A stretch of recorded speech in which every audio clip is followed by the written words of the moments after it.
For decades, under the leadership of Tom Osborne, Nebraska reigned as one of college football's elite programs, winning national titles and dominating the sports landscape.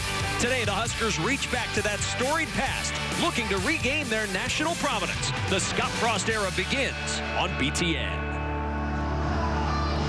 And Memorial Stadium in Lincoln is ready for the Scott Frost era to begin. Fans still filing in on a cool, rainy day. And for the first time since he played at Nebraska, Scott Frost leads a Husker team out of the tunnel.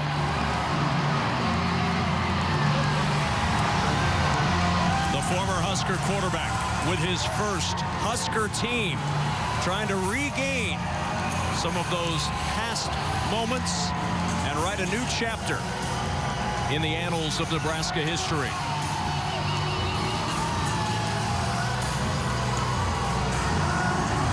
And the electricity inside this building obvious today. Even for a practice, Nebraska fans are ready to become relevant again in college football.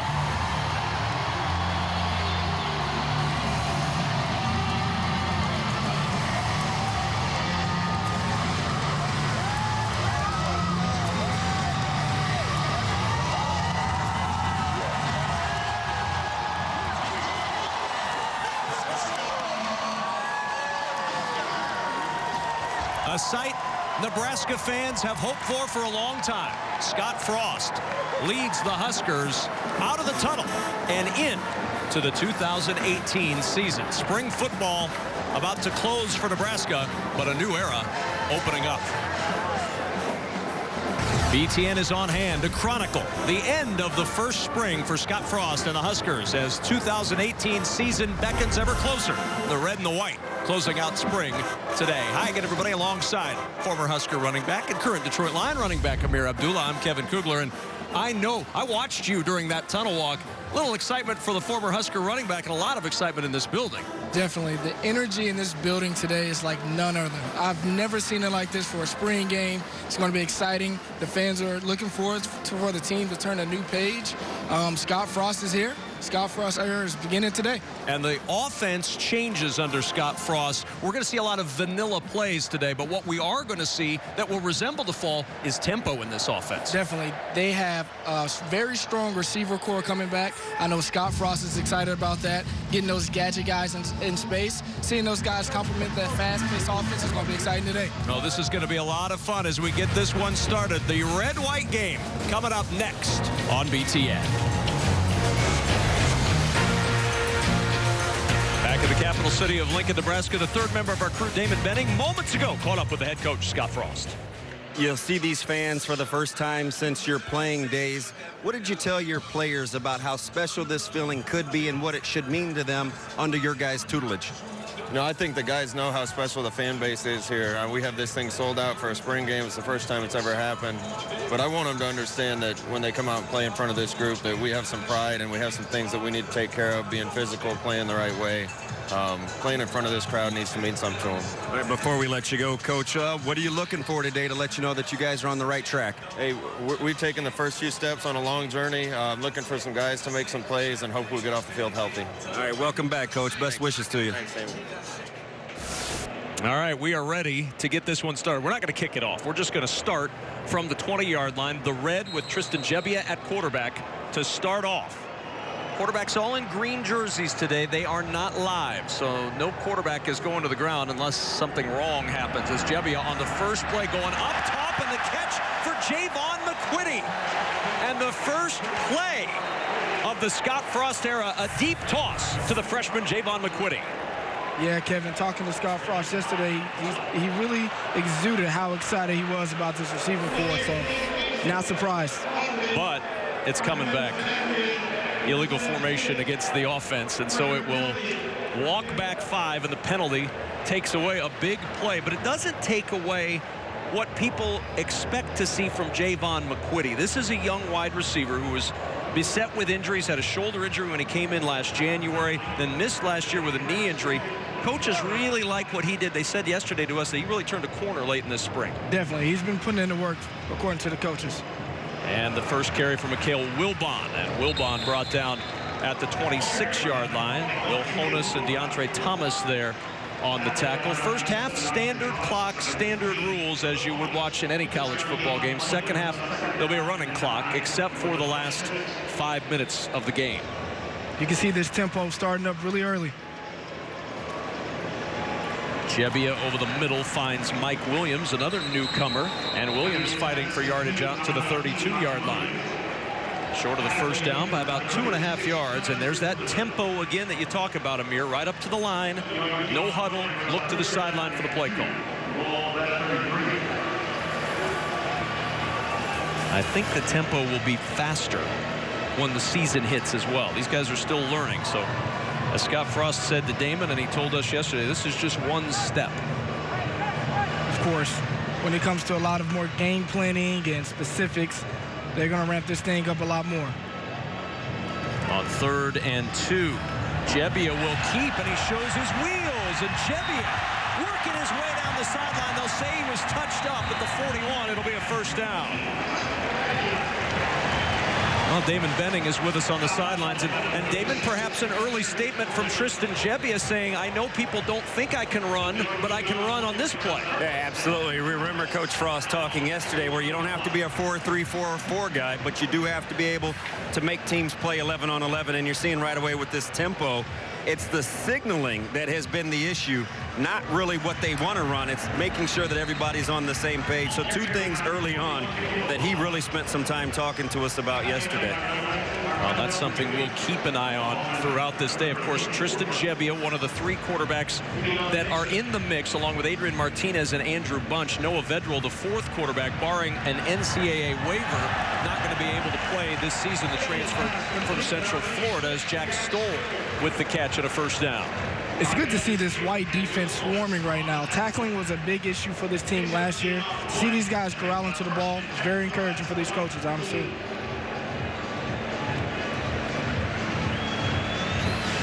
Motion out is Gebbia to work.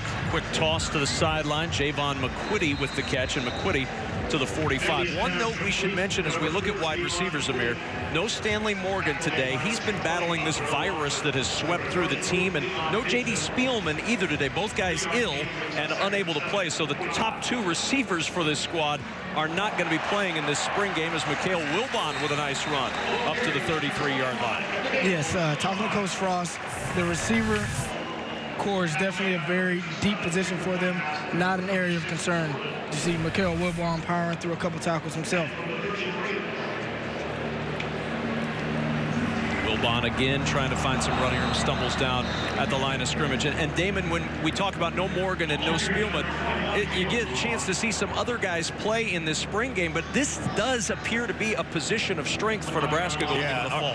Outside of defensive line, probably the one in which they have the most depth. We've seen 2 guys right away that have had tremendous springs so far. Javon McQuitty, fresh off the ACL injury, but we talked yesterday, remember, he looks electric. Now he's going against Tony Butler, who's making the switch back from safety to corner, so we'll see how fair that is at the end of the day. But the other guy that has had rave reviews all summer is Jack Stoll, the guy that they call the best of the bunch. Really, really, really being indicative of what's happened this spring, and that goes right along with Gebbia's accuracy. You won't see the ball hit the ground very much, guys. Well, it hits the ground there thanks to the play of Jacob Weinmaster, a linebacker who's really had a good spring, the junior from Loveland, Colorado. Gebbia under some pressure, and the pressure got to him. Deshaun Neal from that defensive line getting to the quarterback. And boy, that's big news, Amir, because this team did not put a lot of heat on quarterbacks last season at all. For Deshaun Neal to get there early in this, that's a good sign for the Huskers. Guys like Deshaun Neal, Freedom Akamaladun, those guys have definitely got a lot of talents this year, you know, getting more pressure on the quarterbacks. I know with this new defense, they're going to have a lot more opportunity. Gebbia going to the air on 4th down, and the pass batted away. Eric Lee on the coverage. Mike Williams, the intended receiver, and a flag is down, and that's going to go against the offense. 5 men in the backfield. Penalties decline. First down. So the white defense gets the stop on the red offense and turns them over with 10:56 to go in this first quarter. We'll get to see another one of these quarterbacks in the battle for this quarterback job. And it'll be the walk-on Andrew Bunch who makes his way out onto the field.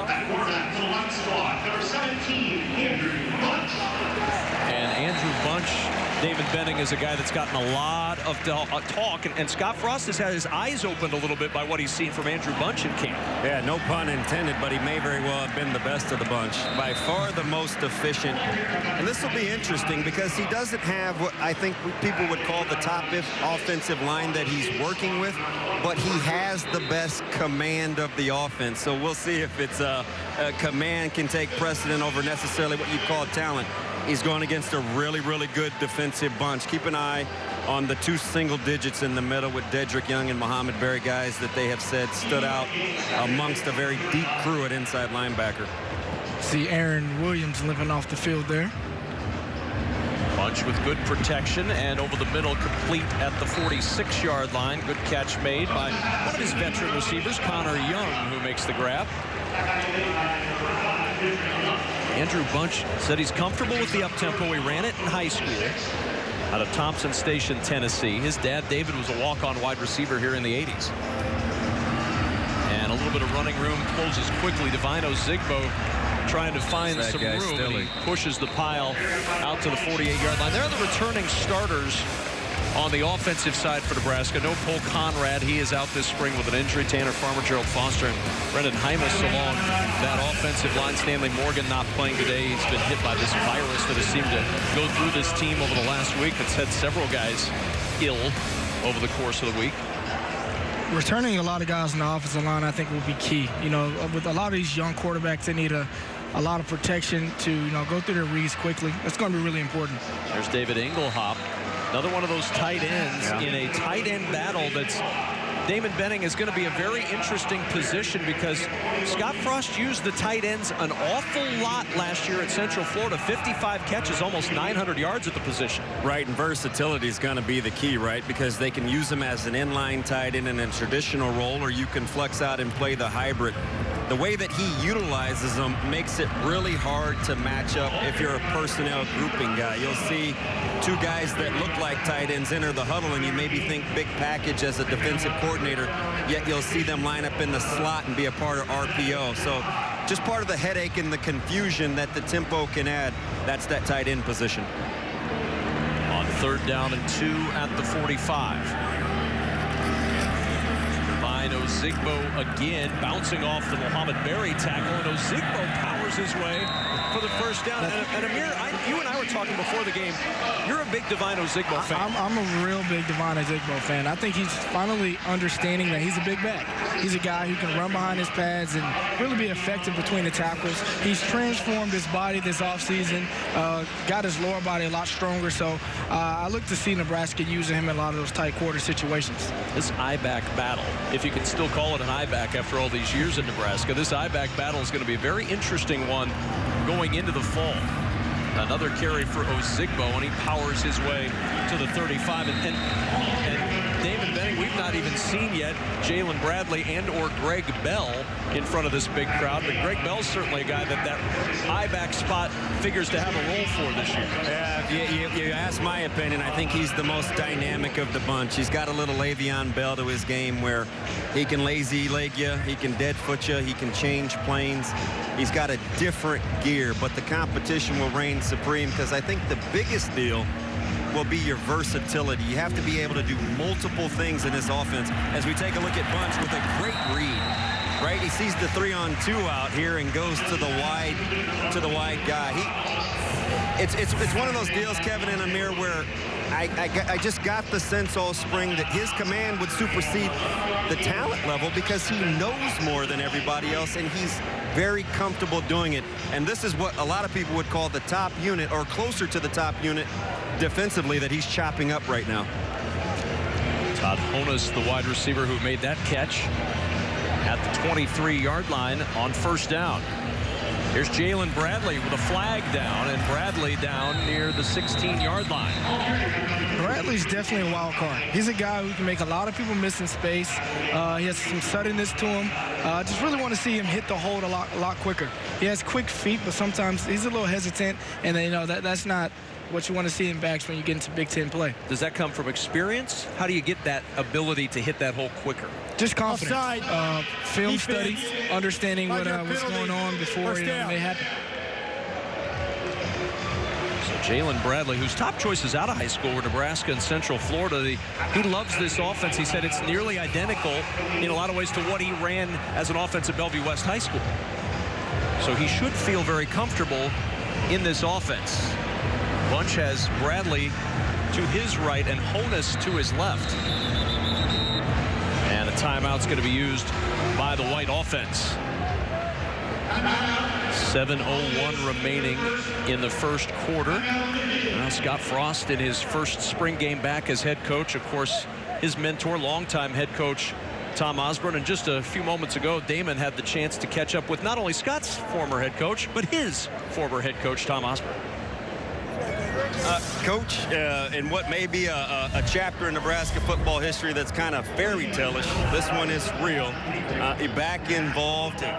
Scott Frost now the new head coach, and it's good to see you around the program again. How do you feel? What's it been like for you? Well, it's great to see Scott back, and obviously he knows what buttons to push. So I think things will get much better. And I wasn't away from the program. I just had other things to do. I went down to practice once in a while under Mike Riley, but I try to come down a little more often now. But he's got a good staff, a lot of energy, young guys, and I think they're doing a good job of recruiting, which is important too. You usually have really good discernment. It seems like you've got a good vibe on the direction that they're moving. What is it that you've seen so far that's allowed you to kind of be comfortable with the transition? Well, I think the chemistry is better. I think the players need to enjoy what they're doing, and I think they're doing that. I think there's a little bit more accountability. I think the strength program has obviously shifted, and that's kind of where it has to start. We need to get stronger, and I think we are. And so I think a lot of things are moving in the right direction, but it's not going to be automatic. It's not going to be necessarily quick and easy. And sometimes people see that turnaround at Central Florida and think, well, in 2 years we'll be undefeated. And that was a miracle. I mean, that just doesn't happen, but I think it's going to get better. Coach, always good to see you. Okay, thanks, David. Always good to see Coach Osborne. 1st down and 5 for the White offense. Nice catch on a tough pitch from Jalen Bradley, but good swarm from that red defense. Williams, Young, Berry all in on the tackle. Scott Frost probably won't smile that broadly when plays don't go that way in the fall. Well, that's the second time you've seen the option implemented on this drive, so I'm expecting that to be definitely a go-to when they check into blitzes or anything like that heading forward. 2nd down. 10 yards to go for the first. That's Bradley in motion. And Bradley with a carry. And Berry with the tackle at the 20-yard line. Ben Stilley there as well to make the stop. So we've seen Divine Ozigbo. We've seen Jalen Bradley at the running back spot. Mikhail Wilbon for the red squad. This running back position certainly has room for improvement. The longest run by a running back a year ago for Nebraska was 35 yards. They had 41 catches as a unit. And over the last 3 years, they've only had 16 rushing plays, 30 yards or more. To the end zone. Caught. Touchdown, Brian Reimers. Excellent delivery. Excellent delivery by Bunch. There is a flag down as the balloons go up. It's an illegal shift. Offense, number 43, moving forward at the snap. 5-yard penalty. Repeat 3rd down. It's Damon's job now to go get all of these balloons that everybody let off for the touchdown, because it's not a touchdown. The illegal shift brings it back, but an excellent touch regardless from Bunch to Reimers, Damon. He's for real, and I think everybody that is watching this first drive happen that wondered if it was just a spring feel-good story now understands clearly He's talented, and he does have the good command, but how about the accuracy? That's the only place that Reimers could have got it, and he put it where it needed to be. He'll get another crack at it. Don't think he's done yet here on this drive, fellas. So back it up. Try to retract those balloons. 3rd and 11. Bunch to the air again. Looking to the other side. A jump ball for Kurt Rafdal, but he's out of bounds. That's another interesting playmaker, though, at tight end, the redshirt freshman from Indiana. And Rafdal, did he get the foot in? Boy, it looks like he did. He did. And it's a touchdown. I really like how Bunch looks off the safety. Just that little glance that he gave the separation he needed to complete this play. Wow. Since it's a spring game, the officials didn't need to go under the hood to check out the replay review. They just looked on the big screens and called it a touchdown. So a 24-yard touchdown to Kurt Rafdal, and Cole Fromm on, the freshman from Omaha Burke High School, for the extra point. And Fromm, in a kicking battle, misses the extra point. So an early edge perhaps for Barrett Pickering. And Andrew Bunch, what a drive for this sophomore walk-on, Damon Benning, as he marches the Husker white squad down the field and into the end zone for 6. Yeah, the savvy, he oozes it, but I think it's the accuracy that caught the coaching staff off guard, right? Because you see a guy that you think's a good athlete, he tells you he's, accustomed to running this hurry-up offense, and then you watch him spin it, and you're thinking that you're really on to something. Again, the ball to Rafdal, who is highly touted coming out of high school. He was a coveted tight end. The only place that he could get it is where Bunch delivers it. You'll see a lot of that today from that combo. So the white squad with the 6-0 lead, and the red team back to work at the 25-yard line. So Bunch does his job at quarterback, and now for the first time we get to see true freshman Adrian Martinez on this side. Martinez touched up as he gets close to the line of scrimmage. Quayshawn Alexander on the tackle. And Adrian Martinez, Amir, he is the guy that Scott Frost went after when he found out he was going to become, and when he took the job as Husker head coach. This was his chosen quarterback, the true freshman out of Fresno, California. Missed his senior year with a shoulder injury, but this is the guy that Scott Frost looked at and said, that's the guy who can lead this team into the future. As Tyjon Lindsey with some running room. Lindsey down inside midfield at the 47-yard line. This is a guy that has the entire coaching staff, offensively and defensively, excited. He reminds me a lot of Jamal Turner when I played. Very shifty, quick as a cat, light on his feet, gadget kind of guy. Quick toss to Jack Stoll, and the tight end gains positive yardage down to the 43-yard line. Avery Anderson in there on the tackle for the white squad. This offensive line on the red team. You've got Brendan Hymas at left tackle, Gerald Foster at the left guard, Hunter Miller the center today, and then your right guard Tanner Farmer with the right tackle Matt Farniak. Martinez, does he get touched up? Not yet, and Martinez now touched near the 40-yard line. How hard is it, Amir, to give yourself an ability to grade quarterbacks fully when they're not live and touch football becomes the order of the day? It's really tough. So something that I look for, though, is pocket presence and the quarterback's feet in the pocket. How quickly he can step up, how shifty he is with his jump cut and such like that. And with the offense that you run a lot of zone read, you don't get a true look. Defense, number 34, 5-yard penalty results in a first down. That's Breon Dixon, who with the offside. Mario Verduzco, the quarterback coach for the Huskers, quizzing the guys on the playbook. That's coming up in the next couple of weeks, and that's how he grades them. He grades them on leadership, grades them on the playbook and their knowledge of it, with quizzes to come. These guys all have a big test after today coming up, as that catch made by Mike Williams and out of bounds close to the first down yardage at the 28-yard line. And so far so good for Coach Verduzco's young pupil Adrian Martinez, the freshman who injured that shoulder, then went ahead and played basketball with the injured shoulder before he knew just how serious it was. And the little sprint out to Stoll. Got a block, and Stoll turns it upfield to the 21-yard line. Credit Mike Williams for the block on the edge, and Stoll gets the first down. Stoll has definitely become a reliable piece for this offense.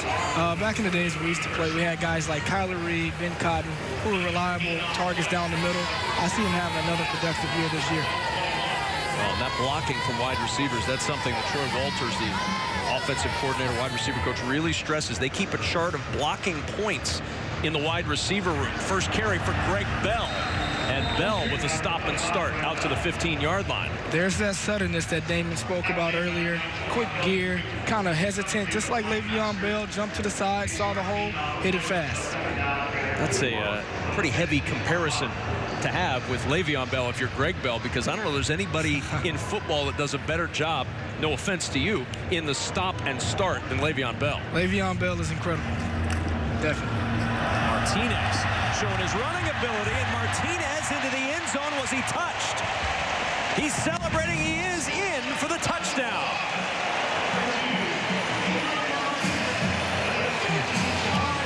That might have given the fans a little reminder of another Martinez that played a couple years ago. Taylor Martinez accelerating. He has some wheels, and this is where Scott Frost is looking for in this offense. A guy who can definitely pick the defense apart with his accuracy, but also with his feet as well. Pretty good start for a couple of new quarterbacks on this Nebraska roster, as Adrian Martinez, the true freshman, moves him right down the field, and the extra point up and good. And the Red Squad takes a 7-6 lead on the strength of the Barrett Pickering extra point. 2:21 to go in the first. And Damon Benning, these quarterbacks have all had good things to talk about in their first series. Tristan Gebbia starting it off, but now the touchdown drives from Bunch and Martinez. Right. Anything you can do, I can do better, right? Really showcasing their talents. And you kind of see what everybody does a little bit different. Martinez, the most natural of the runners. Gebbia, the best pure passer. Bunch, maybe the combo of the two. So I think, you know, Coach Frost said he's going to wait at least until fall camp to name a starter. You see why, because you can see flashes of everything that you could take, but you want the one that's the most complete, and that's going to come over time. So this is going to be a heck of a quarterback battle to watch. And back out at that quarterback position now is Andrew Bunch, the first quarterback. Nope, it is not Andrew Bunch. Bunch is out there, but he stands to the right and goes in motion. Vedral, the quarterback. And Noah Vedral with the toss to Jalen Bradley. That play well defended. And the tackle by Peyton Newell. Great recognition by Peyton Newell. That's a guy who's been working day in and day out in this program, going into his 5th year. Had to sit behind a couple DNs. Now has made the transition inside. Great recognition on his part. So Noah Vedral, back for his home state team, transferred in this year from Central Florida following Scott Frost. He played in 8 games in Central Florida a year ago out of Bishop Newman High School in Wahoo. Vedral touched up, and that's a sack. The pressure from Alex Davis. And let's check in once more with Damon Benning. Guys, one of the legends, right? Arguably one of the greatest defensive players to play at the university. Defined the weak side linebacker position, Terrell Farley. Terrell, welcome back. First of all, man, how do you feel seeing 90,000 for practice? Does it bring back memories? Yeah, it does, man. It feels really great, and just to see our community come together and everybody rallying for Scott Frost and to see new things happen at Nebraska. Did you ever think that you'd see a former teammate come back to be a head coach at the university? I thought they would probably go after one of the marquee, higher name, older coaches, but I'm glad it's Scott. I'd rather have Scott here than anybody else. You heard it here. That's one of the guys that could unify the bunch. That's Coach Frost. That's Terrell Farley. Well, and if you're a younger fan and you don't know who Terrell Farley was when he played, YouTube is a wonderful resource. Look it up. There are few players who have ever worn the uniform in Nebraska history that played that position better than Terrell Farley. White squad going to punt it away. Isaac Armstrong, the punter. Tyjon Lindsey back deep. And he'll let this one roll. It'll end up being a good punt for Armstrong, out of bounds at the 32-yard line. Terrell Farley, as disruptive a force as ever played on that black shirt defense. First down for the Red with 16 seconds remaining in this first quarter. A packed house today. People will think that's somehow photoshopped. It's not. I mean, these people, they love their football here. Rain, sleet, or snow, they're going to be out here, spring game or regular game, every Saturday. Tristan Gebbia back to work at quarterback. A little bobble of the snap, able to make something out of it as he runs into the arms of Eric Lee. Should be the final play of this opening quarter. The red-white game. First appearance for Scott Frost as Husker head coach, and at the end of one quarter, Nebraska's red squad leading Nebraska's white squad 7-6. What a day in Lincoln. Plenty more to come on BTN.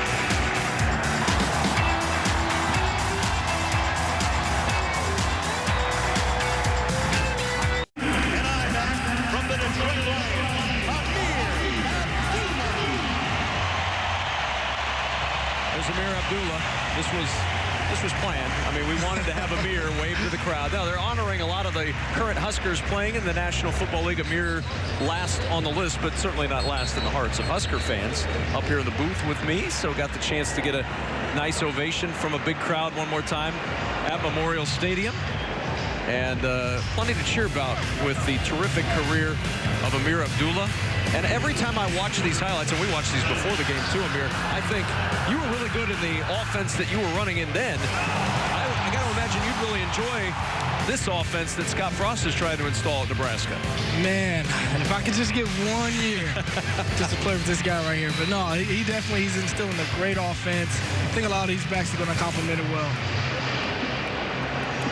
Red squad going back to work as we start this second quarter. Gebbia over the middle finds another tight end. That's Austin Allen, the freshman from Aurora, Nebraska. We don't know who's going to win this running back battle at Nebraska, but if they can put up numbers like Amir did in his career, I think everybody who cheers for the Huskers would be very happy with numbers like that out of that I-back spot. Javon McQuitty out to the 49. Markel Dismuke makes the stop. I'm flattered, Kevin. I'm flattered. Thank you.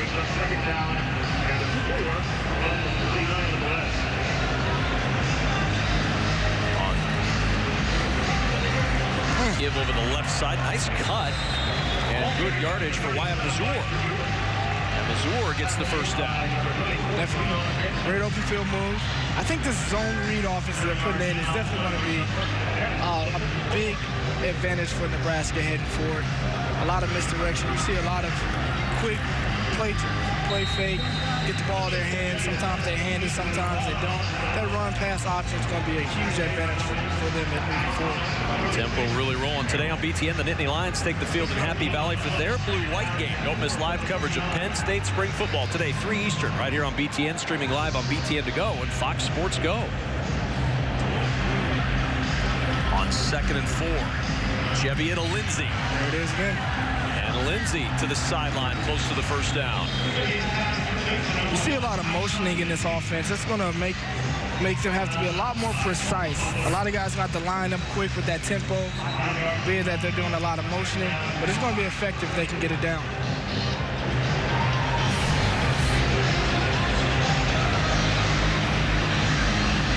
Zur and Lindsey in the backfield. Lindsey in motion. Gebbia waiting, had Allen open, just couldn't hit Austin Allen. Waited for him to get clear, and he did, just missed him along the sideline.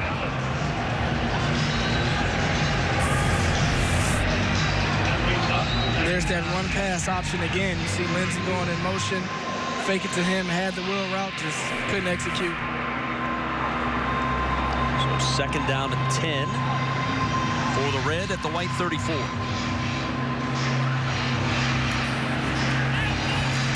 Gebbia incomplete off the hands of Justin McGriff, the true freshman who came in, was a UCF guy, and then committed to Nebraska late in the process. He's at 6'6", 220 right now. And the coaches have said if he gained more weight, he might eventually be a tight end in this offense. But right now, he's running with the wide receivers. When you see him run, you wouldn't think he's 6'6". He gets in and out of his breaks like a 5'9" guy, so that's encouraging. Now, I'm pretty sure he can either stay a receiver or tight end. Defense, number 18, 5-yard penalty, 3rd down.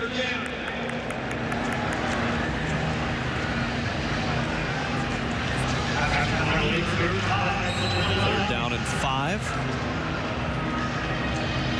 Gebbia will look to the sidelines now.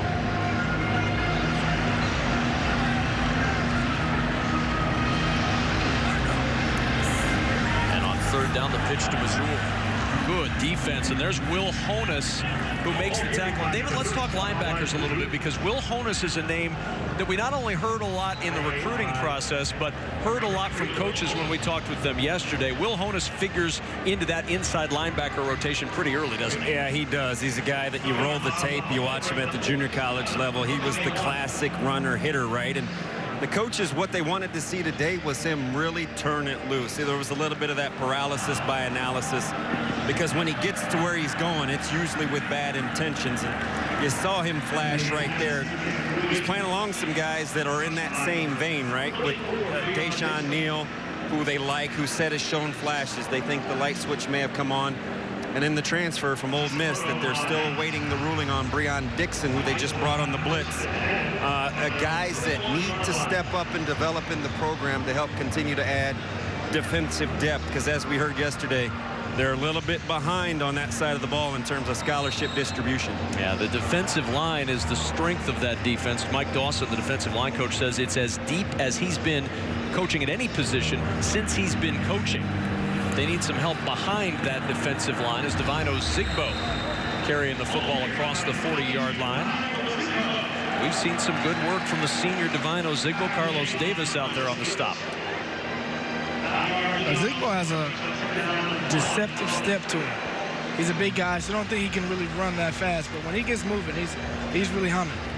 Zigbo again on the handoff from Bunch, and he's got the first down to the 41. Peyton Newell in there on the stop. That defensive line, Newell running in the middle of that 3-4 defensive line right now. Amir, Mick Stoltenberg is out for the spring, and Stoltenberg figures to be the guy who opens it up on September 1st as the nose tackle. Yes, you want a guy like Stoltenberg in the middle. Big guy who's going to not be moved easily.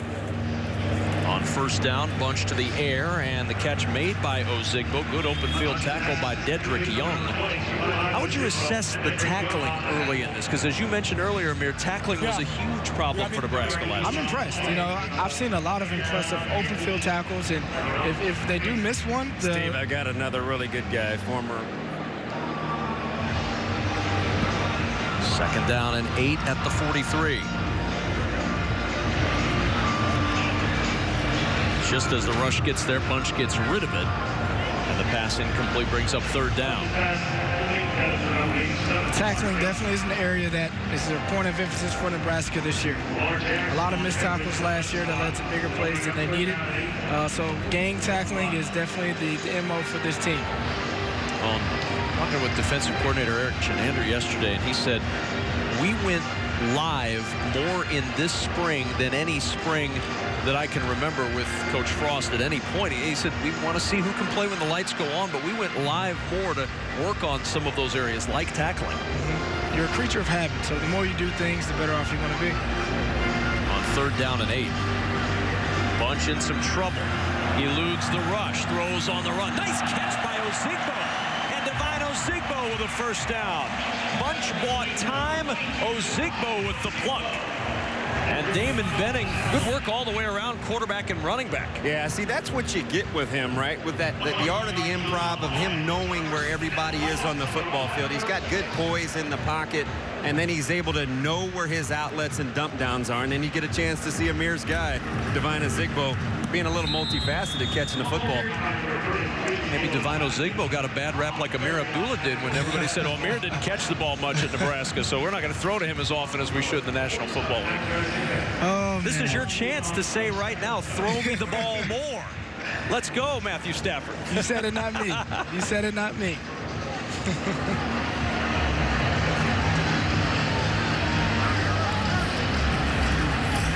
Bradley. Looking for a little room, and Bradley down to the 30-yard line. David Benning standing by with the Husker national champion, Tony Veland. Yeah, Husker national champion Tony Veland is right. One of my very best friends. Tony getting a chance to come back and see what's going on with a former teammate and Coach Frost. And the vibe is just a little bit different now, isn't it?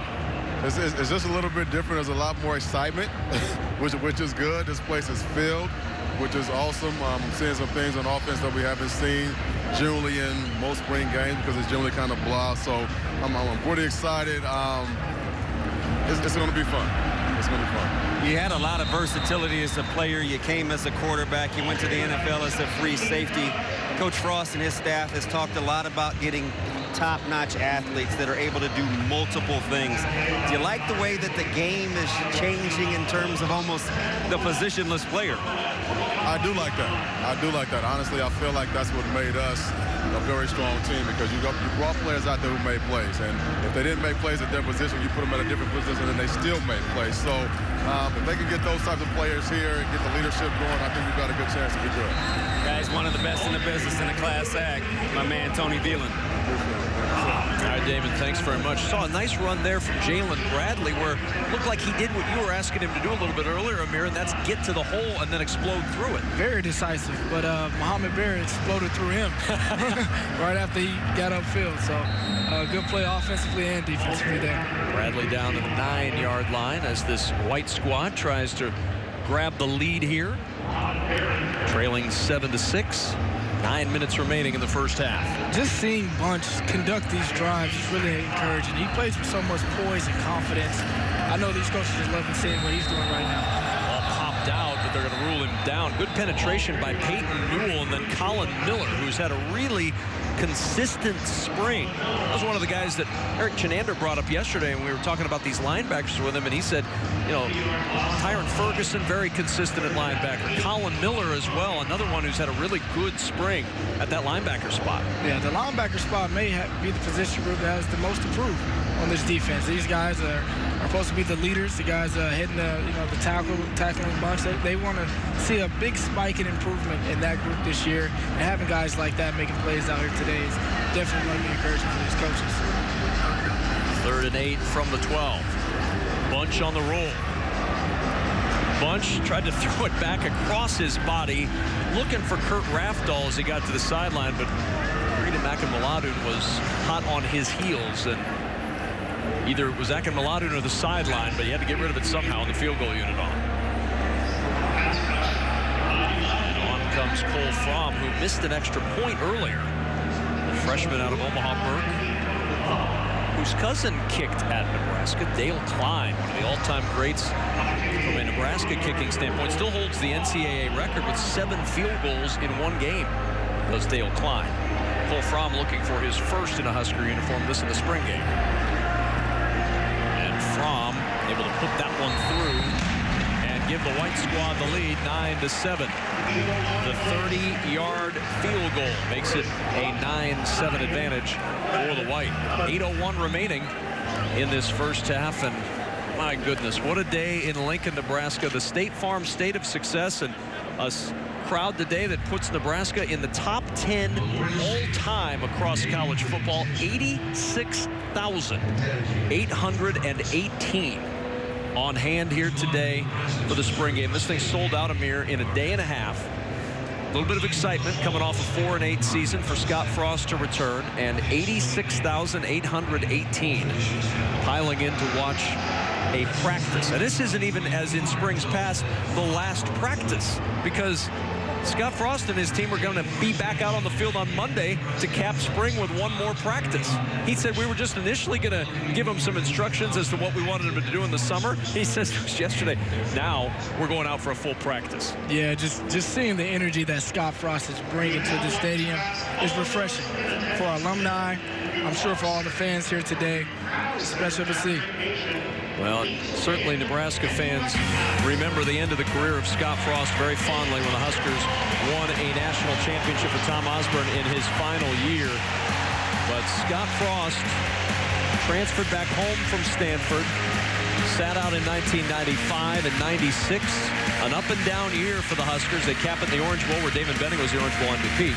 And then 1997, they go out, and really the season turns at Washington for Scott Frost and company.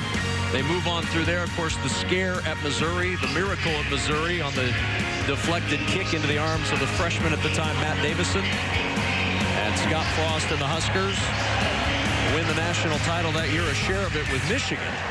And there are the two that combined on that catch. Matt Davison working the sidelines and now the associate athletic director for football. And Scott Frost, the head coach. Pretty impressive numbers. Scott looks like he can still play. He does, man. We saw some footage last year while they were getting ready to close the season at Central Florida of Scott running the option in practice. And you're right, Amir. He looked like he could still go as Mikhail Wilbon with the carry out to the 30-yard line. I think Wilbon's going to be a guy who provides a lot of consistency to this offense. He's going to be a running back by committee type of team. He's going to be a guy who's going to be asked to, fill some heavy shoes every now and then. Here's Martinez in some trouble, and good penetration from Finn Anderson brings Martinez down back to the 25. And Damon, we talked a little bit about this I-back spot. You've got Greg Bell, you've got Mikhail Wilbon, you've got Divine Ozigbo, you've got Jalen Bradley. One name we've not mentioned is the name of Trey Bryant. He was injured early last year after a really good start to the season. He's still trying to get back. Does he fit in to this mix in the fall?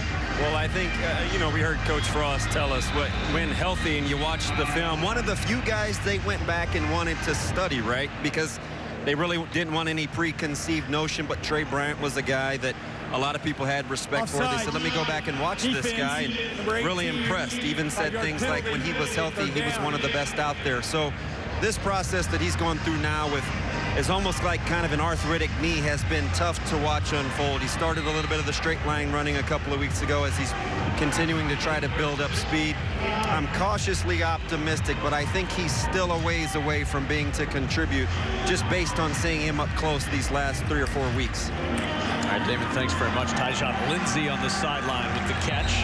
Tackle made by Spencer Jordan at the 40-yard line, but that's a first down, and Lindsey showing up again.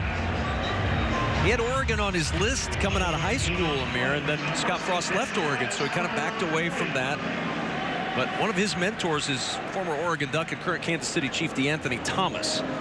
And he'd certainly love to duplicate some of the stuff we've seen DeAnthony Thomas do on the football field. I definitely like the way they've used Tyjon Lindsey today, moving around a lot of space. I see Mikhail Wilbon, a great run there. But Tyjon Lindsey is going to be a huge piece for this offense moving forward. The things he can do, playing outside, inside, even at running back at times, he's going to be very effective for this offense.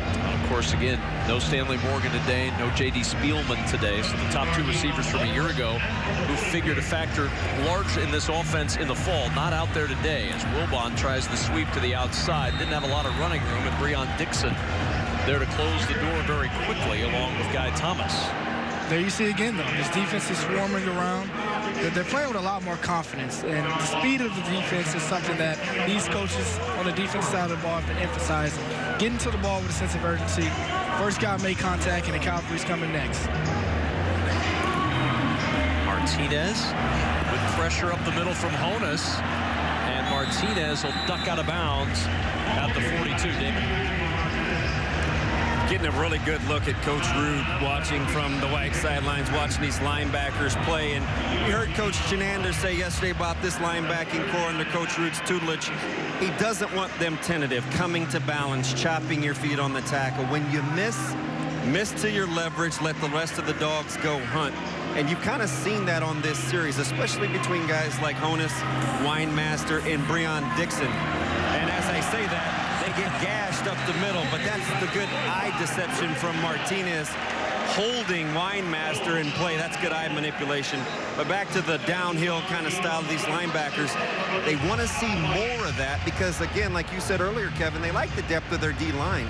If that second level can be a little bit more decisive, they think they may be able to protect the lack of depth in the secondary, at least for this upcoming year. Tackled by Will Honus from that linebacking core with the touch on Martinez to the edge. That run before from Greg Bell, who showed that burst right up the middle to get the first down. Martinez off play action, wants the screen for Bell and couldn't quite get it to him. Looked like it was set up, too, with 3 blockers out front. I'm really excited to see this spread attack offense re-implemented here in Nebraska, because that's what I played a little bit here with Taylor Martinez and a couple other guys, Tommy Armstrong as well, and it was really effective. You know, it just gives you so much diversity. You don't know if the quarterback's going to have it, running back's going to have it, and what I'm seeing from these backs and quarterbacks today is definitely a good sign. Bell motion out. Martinez, good protection, throws it wide open, touchdown, Javon McQuitty. 25 yards from Martinez to McQuitty, and the Red back on top. Excellent job by Martinez there, selling the fake, keeping his eyes downfield, delivering. There's McQuitty again, as we spoke upon earlier. Well, Damon Benning, Adrian Martinez, the true freshman, has looked pretty sharp in the early going here for this Red squad at quarterback. Yeah, he's been unbelievable in terms of kind of being able to weather maybe a little mistake and recouping and resetting to the next play. I think that's one of the things that the coaches are encouraged by. You watched his poise in the pocket right there. That was right after the ill-advised pass on the screen play. So the short memory at the quarterback spot is a really good thing. And it's always nice to see a guy like Javon McQuitty really start to flourish, because I think last year, had he been healthy in camp, he would have challenged to play as a freshman. He's coming off the ACL injury this year. He has worked his tail off. And like Coach Frost told us yesterday, you can tell football is important to him. He turned that corner late in the spring where it really seemed to start clicking for that freshman out of Columbia, Missouri. Huskers are really high on him, and that wide receiver core, you see some of the depth on display here today. That's a position of strength for Nebraska going into the fall. And their lead guy, as we mentioned earlier, Stan Morgan, he's not even playing today, so. J.D. Spielman, the second leading receiver, out as well, as Noah Vedral back in at quarterback, and they're going to throw. Honus got hit as he threw, and it's going to be intercepted by Lamar Jackson. Jackson, who does not have an interception in his career, comes up with a pick in the spring game at the 41-yard line. He's a guy I'm waiting to take charge. He's a physical. Here's the replay here. You can see the trick play unsuccessful. But Lamar Jackson is a guy who has all the physical measurables, tall corner, long arms. The NFL loves guys like him. I'm waiting for him to take charge and really just own what he's been blessed with. Eric Chenander doing a little bit of congratulation and a little bit of coaching there as well. They know, they look at that, they see a guy who's 6'3", 210, and they know that's somebody who could be a real big help to them in the secondary. Certainly. Tristan Gebbia back out there at quarterback now for the Red. And Gebbia going up top, looking for Mike Williams, and the pass incomplete, but a flag. Coverage from Tony Butler, and Gebbia, after the turnover on quick change, going deep. I'd like to see Gebbia put just a little bit more on that ball. He has a receiver there. The pass interference shouldn't have even been in play there. Should have put just a little bit on it. Pass interference, defense, number 2, 15-yard penalty, automatic first down. First down after the penalty. Gebbia and the offense will move up 15. Well, we're closing in on halftime. 4:37 remaining in this first half. Coming up at half, Bill Moose, the athletic director of the Huskers, is going to join me upstairs here in the broadcast booth. Plus, we'll give you a preview of what's coming up afterwards in the Big Ten Spring Football Report. Jerry DiNardo had the chance to sit down a few days ago with the head coach of the Huskers for a nice long conversation. We'll give you a preview of what Coach DiNardo and Coach Frost talked about coming up at halftime. Down to the 23-yard line goes Greg Bell. Bell at 6 foot, 200 pounds. Transferred in from Arizona Western Community College. He's the first junior college running back in Nebraska since Kenny Wilson back in 2006. And Wilson never really was able to get on track. He injured his leg moving a television and was never able to really find his footing after that. Greg Bell, the first junior college running back since that time to come into Lincoln. problem with the handoff. Bell able to secure it, and Bell able to work his way for the first down to the 10-yard line. Tell me about that from a running back standpoint. Quarterback and running back jostling for the ball, and it ends up on the hip of the running back here. It's just repetition. In practice, you get a lot of situations where it may not be the cleanest mesh, but you got to make it happen. To see Jebbia here, I don't know if they're going to give him a touchdown. They're going to mark him down at the 3-yard line, but it's just repetition. You can understand that these guys go through countless hours of quarterback, running back exchanges. Being in this spread offense is really important. But Greg Bell has really showed a lot today. I like his hips. Very, very shifty for his size. Bell again, this time ran into trouble in the backfield. There's Jacob Weinmaster, part of a football family. Kerry Weinmaster, former Husker nose guard back in the 70s, an all-Big 8 player. Jacob Weinmaster, the junior out of Loveland, and a lot of raves from the coaching staff about his performance this spring, and now movement up front. We've seen a lot of movement early on that defensive line. Breon Dixon's been kind of anxious. Defense for 34. Half the distance to the goal. They're down. Trying to get a jump on that tempo that this offense plays at. Damian Daniels, who's in the middle of that defensive line, still just a youngster at 18 years old, but he said he's lost a lot of weight. And he said the tempo of this offense really helps me with my conditioning. I'm not putting it back on running against these guys. Jebbia trying to punch this one in. To the air, touchdown. Mike Williams with the score. So far, we've seen all these quarterbacks that should make great drives.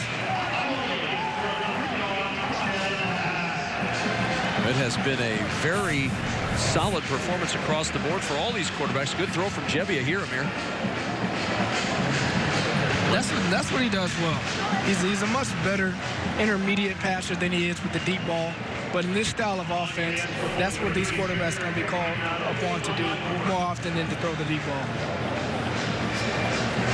Extra point try for the freshman scholarship kicker Barrett Pickering is up, and it is good. And David Benning, I mentioned Damian Daniels' comments about how the tempo of the offense has helped his conditioning, but conditioning and strength has really been an emphasis of Zach Duval. Not only he's the strength and conditioning coach, not only through the winter, but throughout the spring.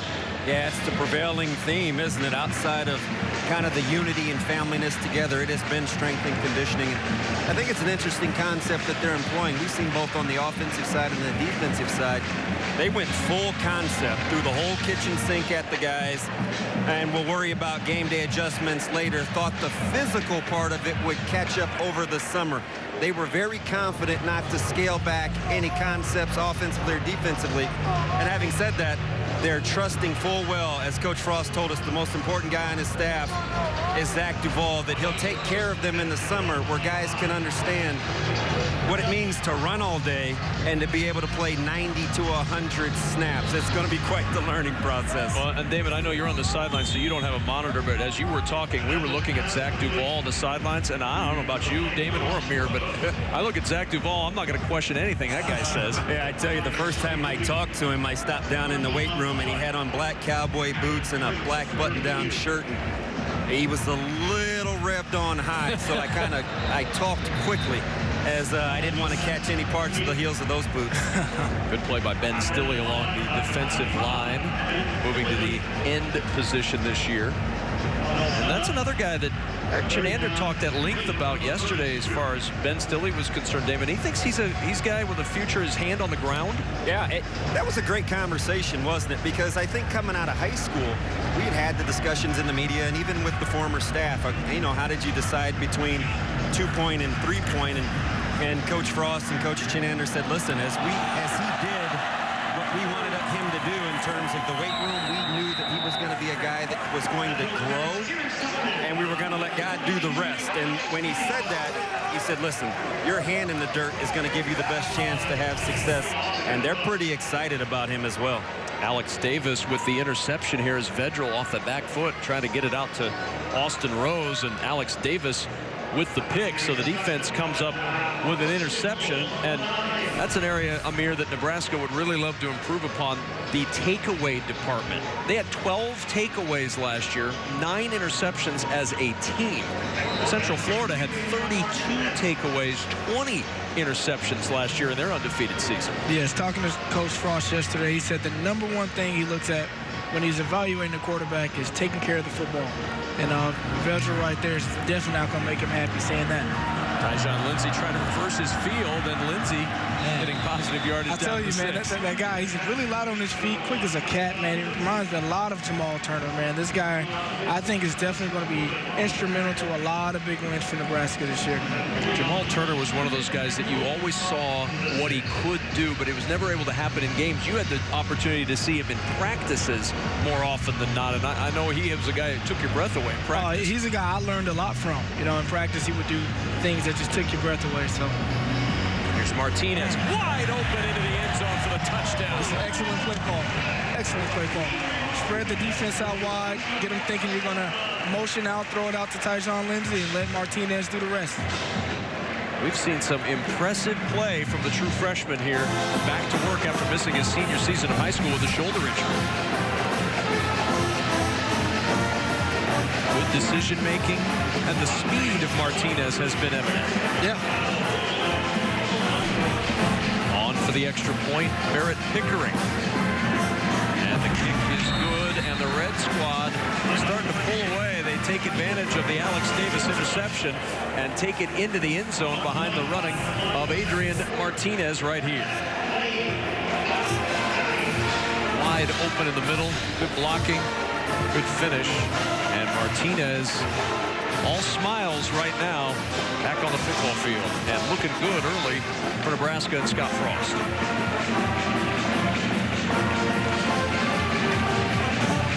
the Husker Red Squad up 28-9 as the white offense will go back to work.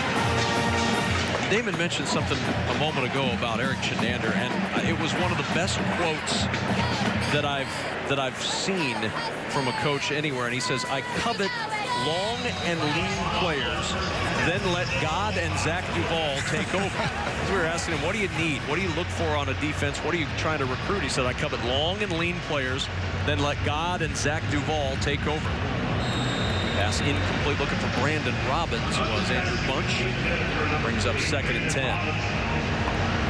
This is a work in progress, Amir. You know that. I mean, this is not something that you turn 4-8 into 12-0 overnight. And Scott Frost knows they've got to be patient as coaches to get this thing rolling in the right direction. Certainly. I think changing the psychology of the players is really important emphasis for Scott Frost and his coaching staff, making them believe in themselves, playing with an attitude, starting up front, and letting everybody else follow that tempo.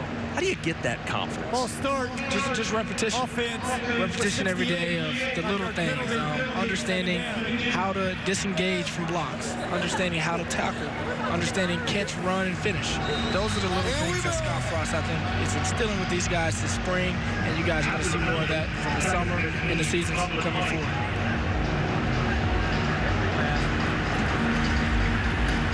Austin Rose, senior from Lincoln, Nebraska, North Star High School product, stopped at the 24-yard line. And a 3rd and 11 coming up now for the White. He's a guy who knows how to win some championships. John Cook, Nebraska volleyball coach. Yeah, he's got that national championship hat on because they're the champs, the reigning national champions. And you talk about a guy who has built a juggernaut.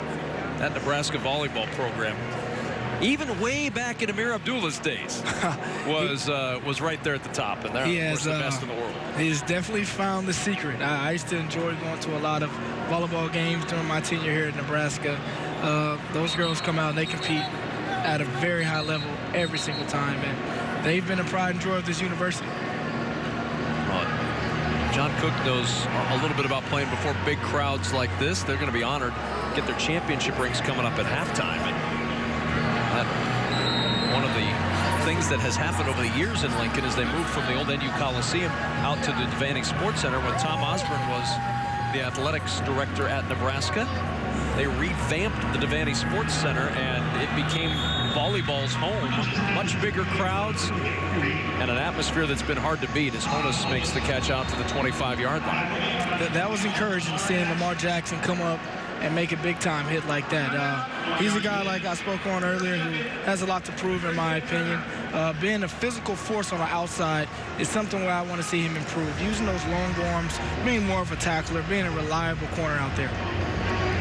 Well, you look at that secondary, and Damon Benning, one of the areas, as the coaches have a little fun during the spring game, one of the areas that is a concern for Nebraska, 8 scholarship defensive backs on the roster for the Huskers right now, and that's an area that they need some assistance coming in the fall. Yeah, it was borderline alarming. You know, we heard the staff say that they normally like to carry anywhere between 15 and 16 on scholarship, and so they know that they've got some work to do that puts an unadded pressure on the development of this group currently for the young guys, but also the incoming freshmen, and not a lot to choose from. So they'll have to get it ramped up in a hurry. That's why the development of the front 7 to protect a thin back end will be very, very important this summer. Red offense will go back to work with 45 seconds remaining in this second quarter, up 28-9, and Coach Frost opting to use some timeouts to give his guys a chance to work in a little 2-minute offense here, which for this offense, Amir, is almost every possession is a 2-minute offense. The tempo of a 2-minute drill won't throw these guys off much. I was going to say, they've been in a 2-minute offense since the beginning of this game. Look at Will Honus trying to organize the white defense here against Tristan Gebbia and the red offense. From the 33-yard line on first down. Lindsey in motion. And the swing to Lindsey. A little bit high. Lindsey trying to find some room, and he can't get away from Spencer Jordan.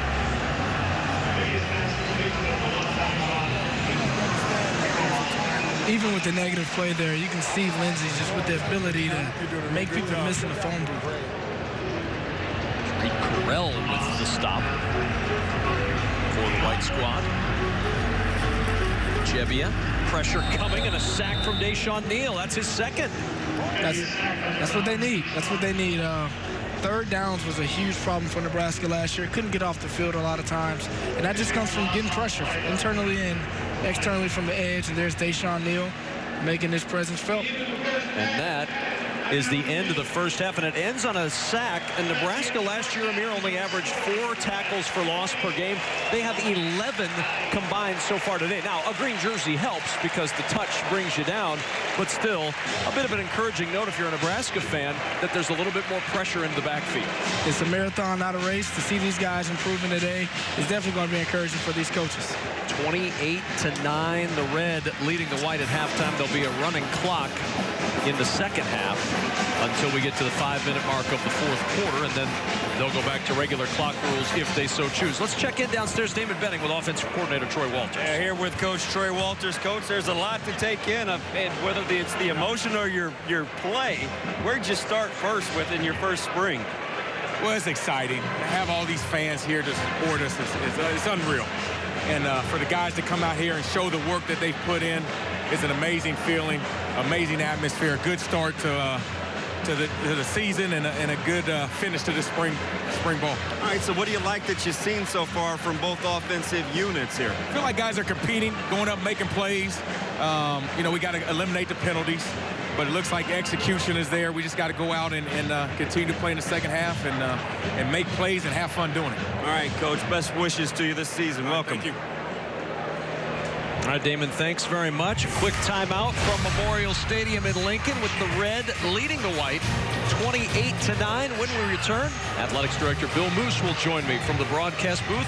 We'll talk with the guy who brought Scott Frost back to Lincoln halftime at the spring game.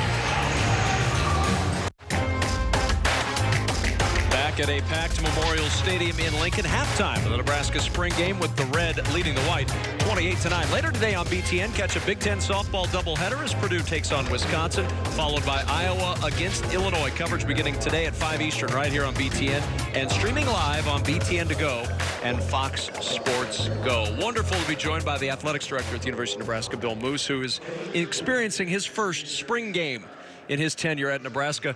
I'm just curious, 86,000 people in here for a spring game. What do you think of this?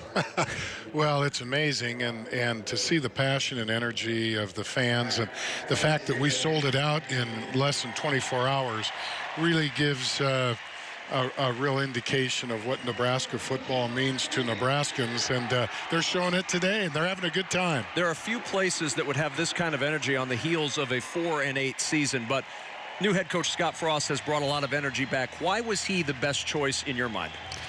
Well, first of all, his resume is very impressive.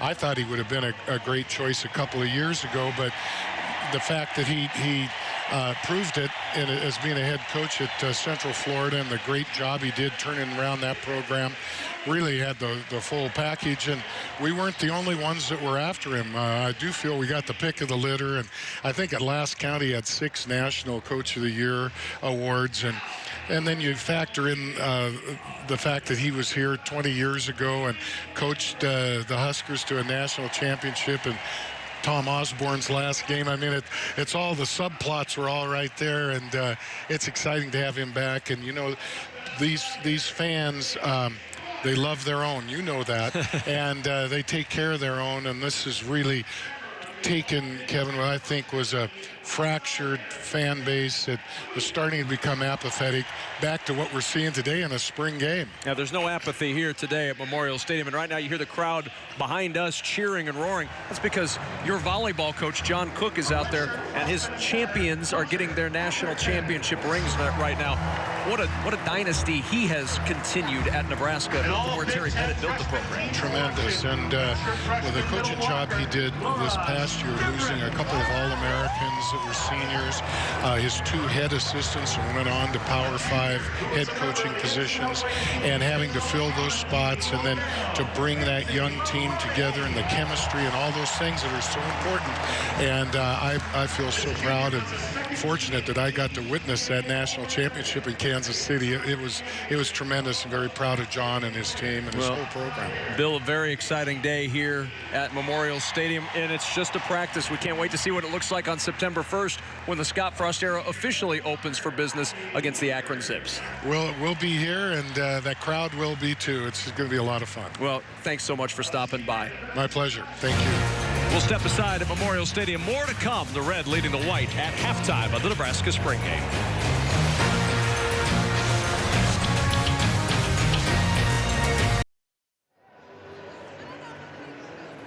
Lincoln, Nebraska. Coming up after the game, it's the Big Ten Spring Football Report. Jerry DiNardo with a sit-down with head coach Scott Frost. A preview of that right now. It gives me a great deal of pleasure at this time to introduce the 30th head football coach at the University of Nebraska, Scott Frost.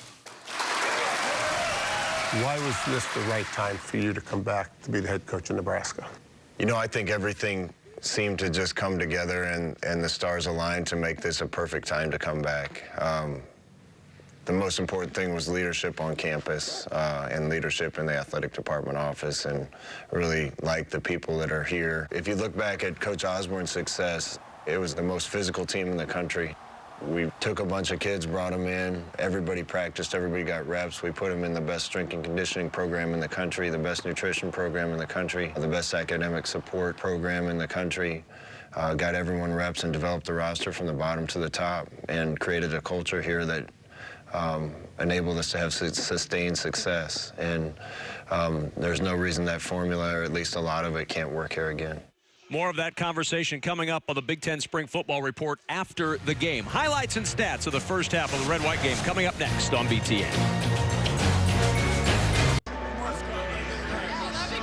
All smiles. Time to kiss the ring for the national champions, Nebraska volleyball, getting their rings here at halftime as we welcome you back inside the booth alongside former Husker running back, current Detroit Lion running back Amir Abdullah. I'm Kevin Kugler. Interesting first half. We saw a little bit of the tempo that we have talked about, a little bit of the pace that we've talked about, and some good signs all the way around for this team. Yes, these quarterbacks have been on display, and they have not disappointed. They've all instrumented well-orchestrated drives. I'm impressed so far. Well, of course, one of the standouts is our BTN standout presented by Discover. and that's true freshman Adrian Martinez, who has really done some nice things. Yeah, he reminds me a lot of a guy I played with named Taylor Martinez. He has a lot of speed to him, a lot of suddenness, but what I like is his decision-making.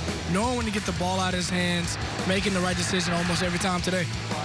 Well, Adrian Martinez so far, 19 yards rushing, 6 of 7 for 58 yards and a touchdown through the air. 2 rushing touchdowns to go with that passing touchdown. The numbers for Adrian Martinez, awfully impressive for the true freshman. Damon Benning is down on the field with defensive coordinator Eric Chenander. Hey, Coach, there's a lot going on, right? Your first spring, were you more blown away by your team's performance or the support of this 90,000? This is different. I tell you what, I came out and I was like a kid in the candy store looking around, just taking it all in.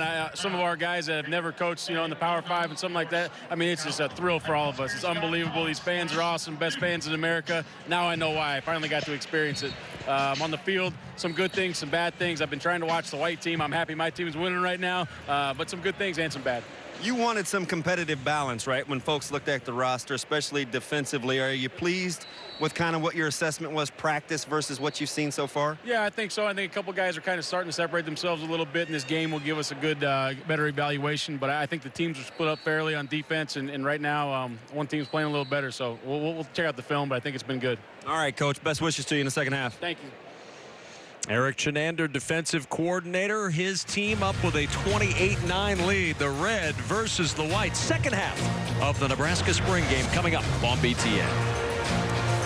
Back at Memorial Stadium, 28-9. The red leading the white, about to get this second half underway. But first, let's check in with Damon Benning, standing by 2 guys who catch passes way better than Damon Benning ever did. Yeah, both guys better receivers than Damon Benning. That would be me going third person, J.D. Spillman and Stanley Morgan. Stanley, I'm going to start with you, right? Last year, during this time, you're photobombing my interviews with Tanner Lee. This year, you're a spectator, but getting a chance to watch this offense click.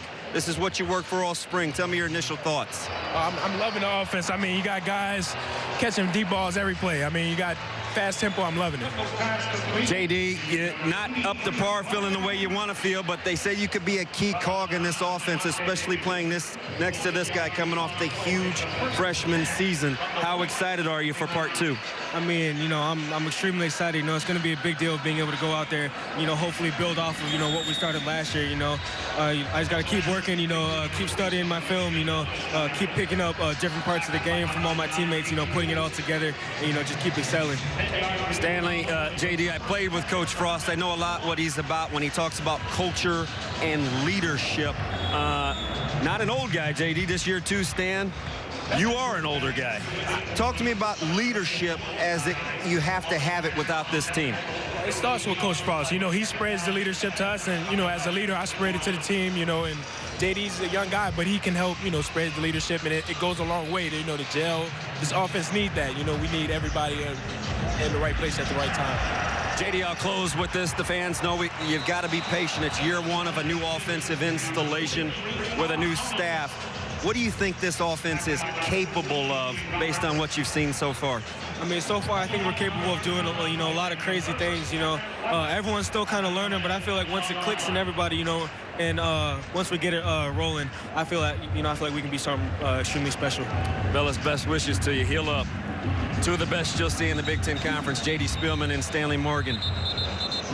David, thanks so much. Both guys figure to factor in a large part coming up the fall. Alex Davis, who had an interception earlier, comes up with a sack here back at the 25. Noah Vedral really has this white offense clicking, though, prior to that sack, Amir. Yeah, that red defense needed that sack. How fast they were going, man.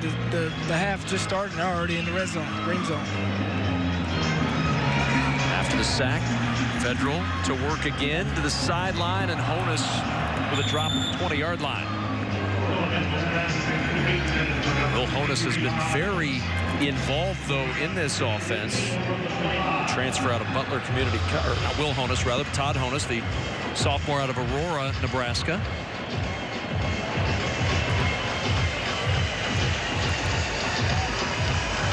Third and 15 at the 25.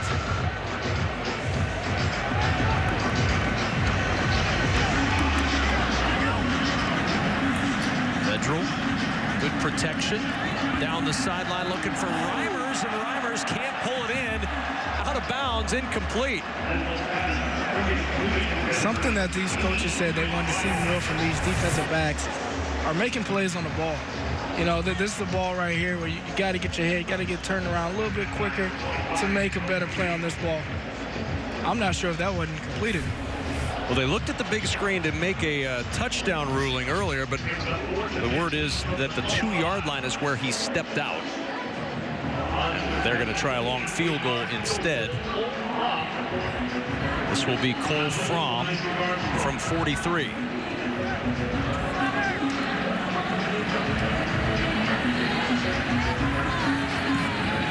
And Fromm's kick off the upright and no good. So Cole Fromm hits the right upright, and the white comes away empty on their opening possession. Scott Frost did not exactly, Amir, get handed an easy schedule to start off his tenure at Nebraska. Akron coming to town to start things off. Terry Bowden, the head coach of the Zips, then Colorado and Troy. And then Big Ten play starts at the Big House before Purdue comes calling. They're at Wisconsin to start October, always a date that Husker fans circle on the calendar. Then at Northwestern, home for Minnesota. Then you start November at Columbus before Illinois and Michigan State are in town, and you close the season at Iowa.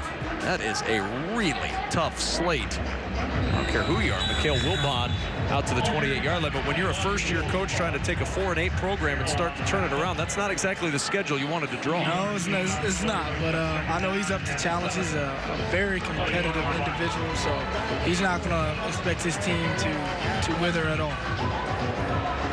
George Darlington on hand, former Nebraska defensive backs coach, checking things out. Wilbon trying to get to the edge. A little nudge from Breon Dixon to the sideline at the 33.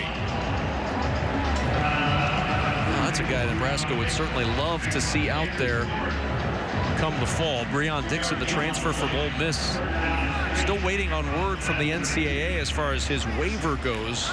Played in 6 games as a true freshman for Ole Miss last year. Could play safety, could play linebacker, run him at linebacker most of the day today. Martinez to the air, a little tall for Austin Allen, and you've got to be tall to get it over the head of Austin Allen, who stands at 6'8". Yeah, that may be the first ill-advised or errant throw I've seen Martinez make today. He has been on for most of the day, but the punt team on now. And Caleb Lightbourne to punt it away. First punt from the Husker returner at punter.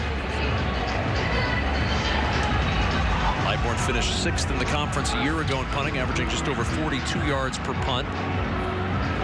Not sure if the Nebraska special teams have a returner back there. They do not. So Lightbourne's going to get a nice average on this punt as it goes out of bounds at the 14-yard line. Caleb Lightbourne says thank you very much. The one punt goes out of bounds at the 14-yard line. And so pinned deep that white offense. 54-yard punt for Lightbourne.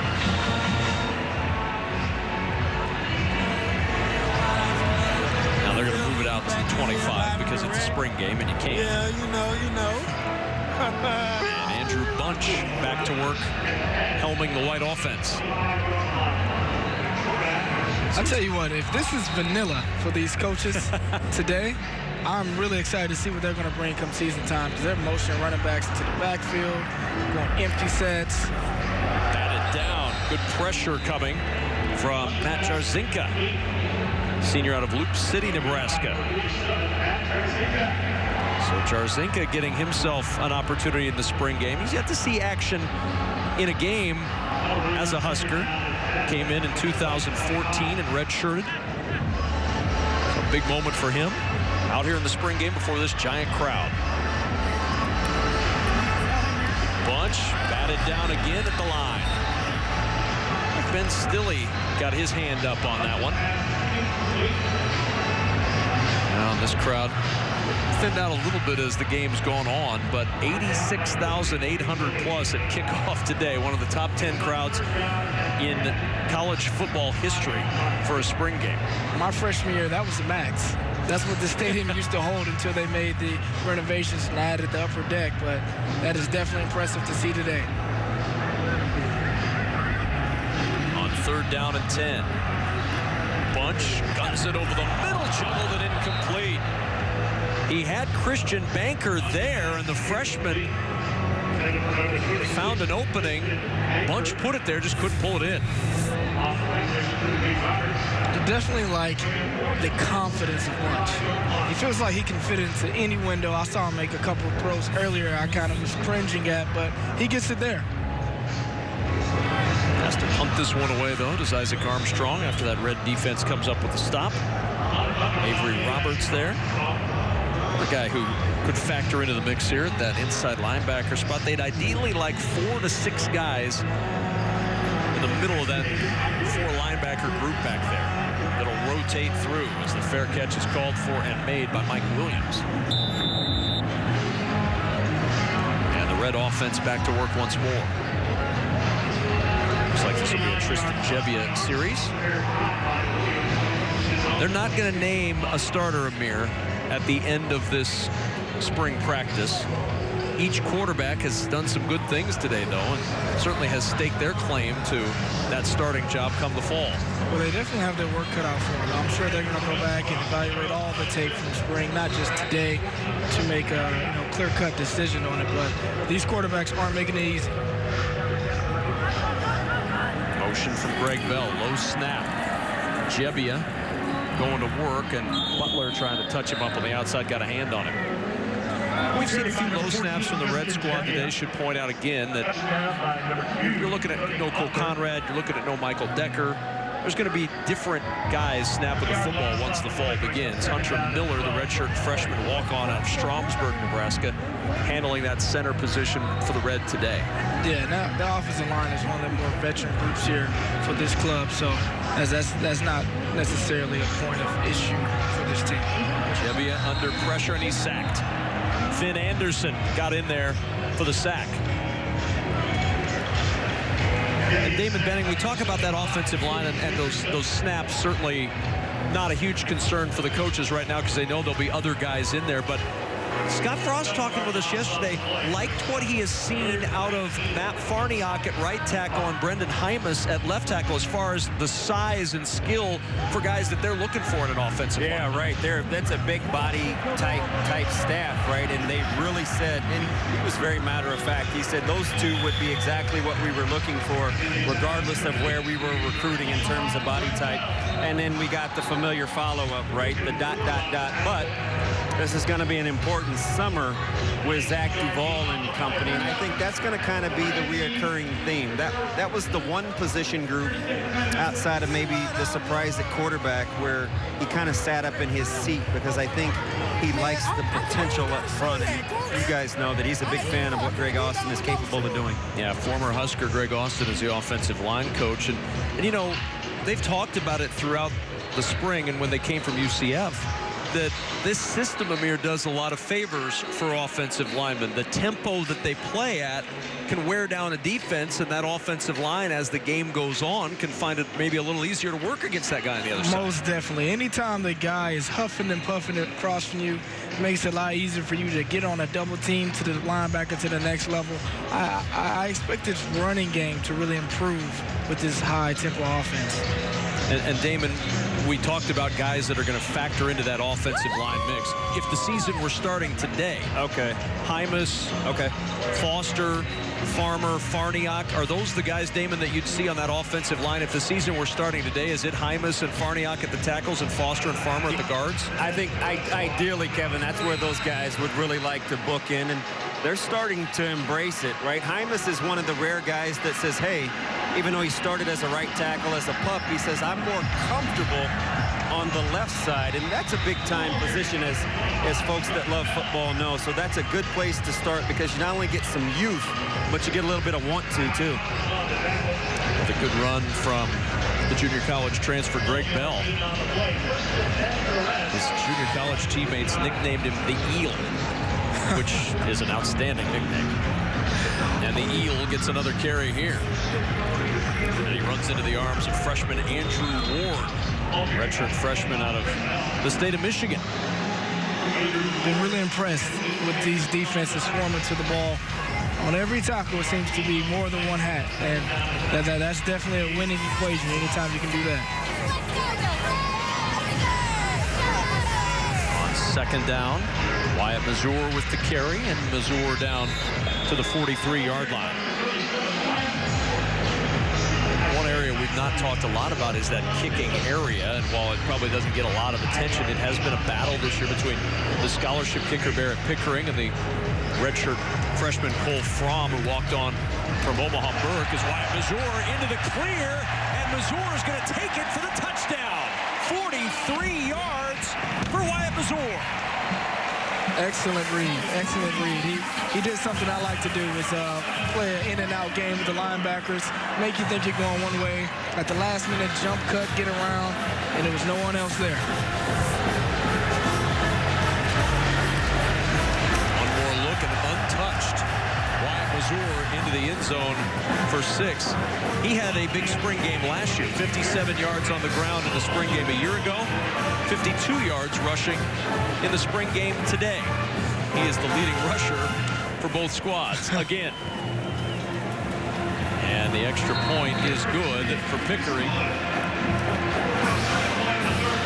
It's always special to see Nebraska kids come out in the spring game. A lot of these kids are walk-ons. A lot of the support comes from in-state, obviously, of this club. To come out and have games like he's had these last 2 years. Well, he was a terrific quarterback at Boone Central High School in Nebraska, first-team Super Stater, and showing that those skills translate from the quarterback position in high school to the running back spot in the spring game. Wyatt Mazur getting some love from Tristan Jebbia. Always good to see those guys get their opportunities. Noah Vedral leading this drive. Vedral probably the odd man out this year, barring some sort of Hail Mary waiver that he has thrown, but probably the Bishop Newman product from Wahoo, Nebraska is going to have to watch this season from the sidelines and help out his teammates. There's a little running room there for Austin Rose, gets the first down to the 48-yard line. There's another one of those Nebraska homegrown kids who stuck through this program, working extremely hard, and it's nice to see him get some carries today. Excellent patience on that run. Saw a little bit of action in a reserve role last year. Had a kickoff return, a short kickoff return, 13 yards a year ago. And a tough catch in traffic, but a loss on the play for Todd Honus.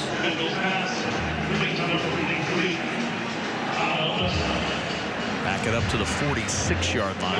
I think that was Antonio Reed. That's a guy who I think is going to play a big factor on this defense, a big physical presence, coming up and just disposing that block right there to blow that bubble screen up.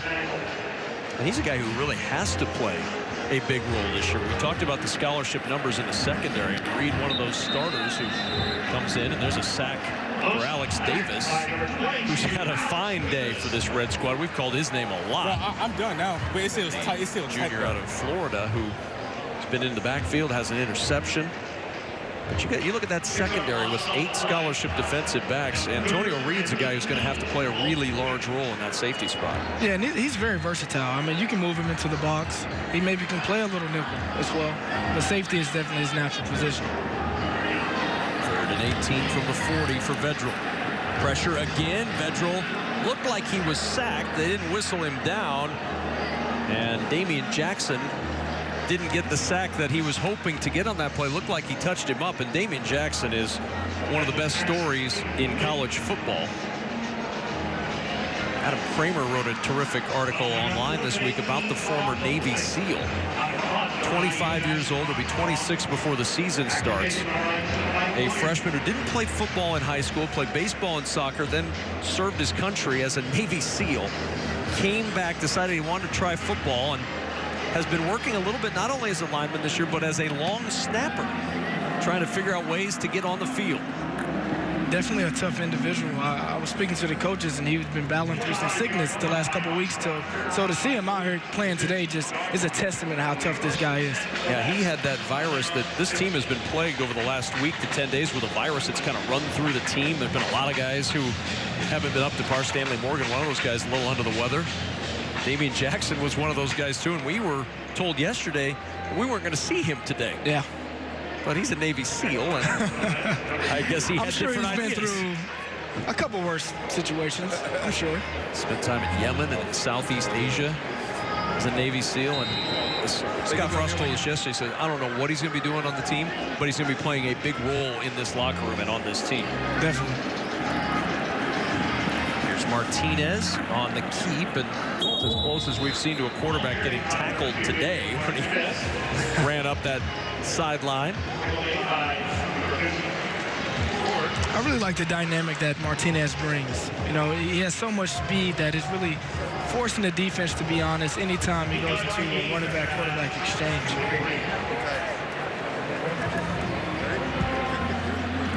Run for a little bit of yardage from Mikhail Wilbon up to the 21-yard line. Scott Frost. A lot of Scott Frost t-shirts. If you're a t-shirt maker and you haven't capitalized on Scott Frost coming back, you've missed an opportunity. There are plenty of them around the state of Nebraska. The native son coming home to try to bring this program back to national prominence after a few really rugged years. Martinez on the move, and Adrian Martinez showing the wheels again. Every time he runs, I look over at Amir, and Amir's got a little grin on his face like, this kid's showing him something. Anytime a quarterback can take the pressure off of a running back as far as bringing a running threat, it makes the offense so much more dynamic. So I know Scott Frost is going to enjoy his time with this guy. Final play of this third quarter as Austin Allen with the catch. And Allen making some guys miss. And Austin Allen, another tight end weapon for the Huskers, down to the white 45. At the end of the third quarter, it's all red. When we return, Damon Bennick with the head coach, Scott Frost.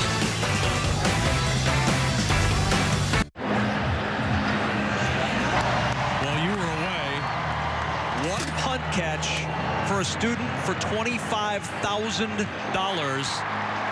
And that reaction tells the story. Watch this. He fields it cleanly. $25,000. And the team comes out to swarm him. What a moment for that young man. Not only does he get swarmed at the spring game, but that punt catch gives him $25,000. That's a good Saturday at Memorial Stadium, Amir Abdullah. Excellent Saturday. I should have been down there catching that ball. I believe you are not eligible anymore. And now he's getting the ball signed by Husker greats. Mike Brashear signing the football. Just gets better and better. What a day. 25 grand, a signed football, mobbed by the Husker squad. Mike Brashear's only going to charge him $24,500 for that autograph. That's awesome. One more look at a pretty big moment. $25,000. Amir, how'd he do? You know, he got up under it nicely. Make sure he shielded it with his chest. I give it an 8.5. 8.5. I give it a 25K. Yeah, my 8.5 is nothing towards that 25K. So my opinion doesn't really matter too much. And now the media mobbing him. Congratulations. We go back to work here for the Red Squad. Adrian Martinez, the quarterback, and Martinez on the keep, and Martinez touched up at the 41 by Jacob Weinmaster. All red today, 35-9 in this Nebraska spring game. Martinez might be one of the leading rushers today and can't even get tackled, so that says a lot. He's done the job today and has given Husker fans plenty of fodder over the next several weeks, I'm sure. Bell down to the 35, should have the first down. I would assume that a few sports talk shows in the state of Nebraska will find conversation around the play of Adrian Martinez and the rest of these quarterbacks to keep him company over the next few months. Certainly. It's been a lot of competition this spring. And just to see these guys come out and perform like this, I know it's going to be the talk of the town and carry on into the season. Martinez with pressure again up the middle from Weinmaster, and Weinmaster with the sack. As we go downstairs, David Bennings with the head man. All right, Coach, a rapidly moving day. Let's start on the offensive side of the ball. What have you seen that you can be encouraged by, and where do you want to go to work? I see good things. You know, there's some sloppy things out here too, but this is the first few steps in a long journey for us. I think we're doing some really good things. We got a long way to go. We're staying vanilla, making some mistakes. We'll make a good plays too. For those of us kind of watching at home, what did you expect to see that's kind of come to fruition, whether it's to the positive or negative, like maybe formations or procedure or even tempo? You know, I think the tempo's been decent. We still got to push it a little more, but I want our guys to have the ability to play fast when we need to. I'm seeing guys making some plays on both sides of the ball, and I think the details and the rest of it will come along later. Do you like, let's go to the defensive side of the ball, you like the effort and kind of energy? I know you've been a big proponent of better tackling and playing with toughness and confidence. How do you feel there? Like we're part of the way there. I'm starting to see it. I just want to see more grit. I want to see guys grinding, physical, playing tough with toughness, and we're starting to see it. We got some ways to go yet. All right, Coach, appreciate your time. While Scott Frost was talking, his hand-picked true freshman quarterback made maybe the best run he's had of the day, in a day filled with some good runs. Amir Abdullah just looked at me during that run with his eyes wide. What'd you see here, Amir? Oh, man, the minute he pulled that ball, I knew that defender was in trouble. He had him in space, gave him a little hesitation. Then it accelerates here. I like the guttiness, too, to dive for that thing, man. He's showing a lot today. I feel like we should mention that the longest run by a Nebraska quarterback last year was 14 yards by Patrick O'Brien. Martinez has runs of 15 and 23 today. I know it's a spring game, but that's just an indication of times they are changing at Nebraska, and the offense of last year is not the offense of this year. It certainly isn't. To see these quarterbacks, especially Martinez today, come and instrument these drives the way they have in the spread attack, it's definitely going to be encouraging. These guys are going to feed around that energy to have quarterbacks like this who can lead a team as well.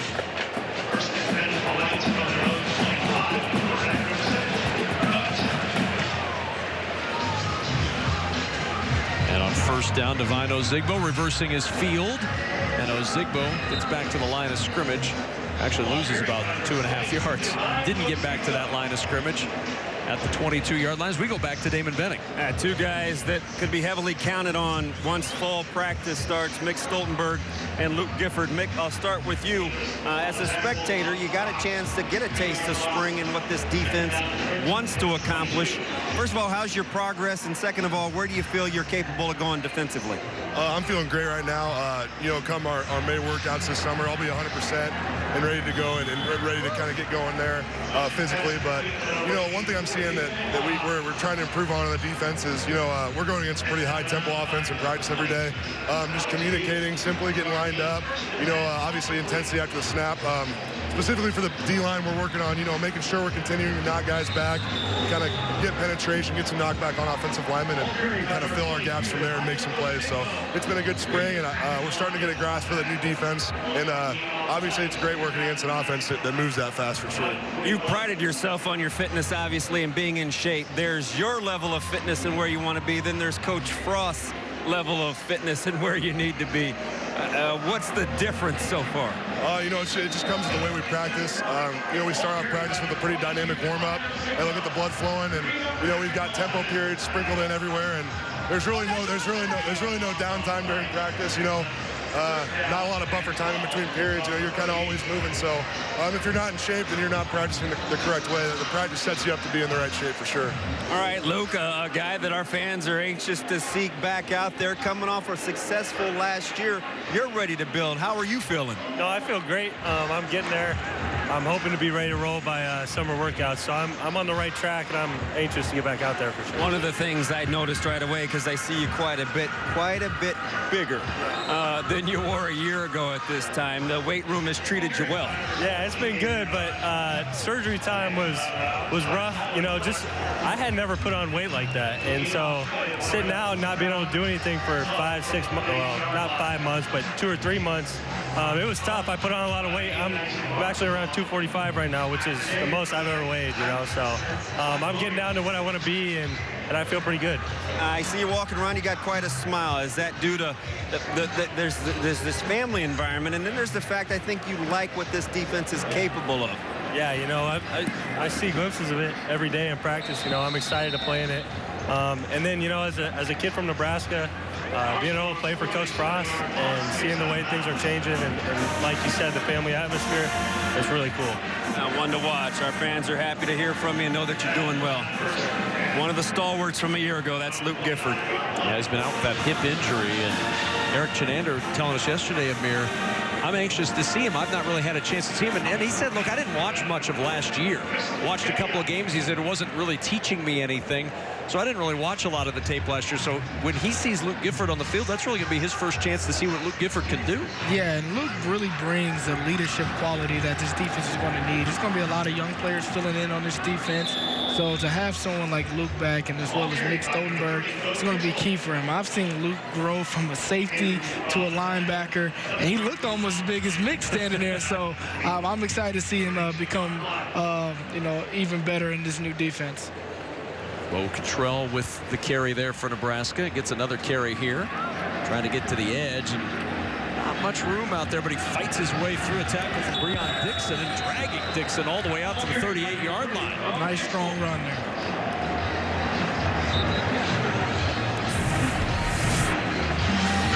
Cottrell at the end here. That's Dixon on his back. And he just barrels forward. Avery Anderson trying to bring him down, not having much success either.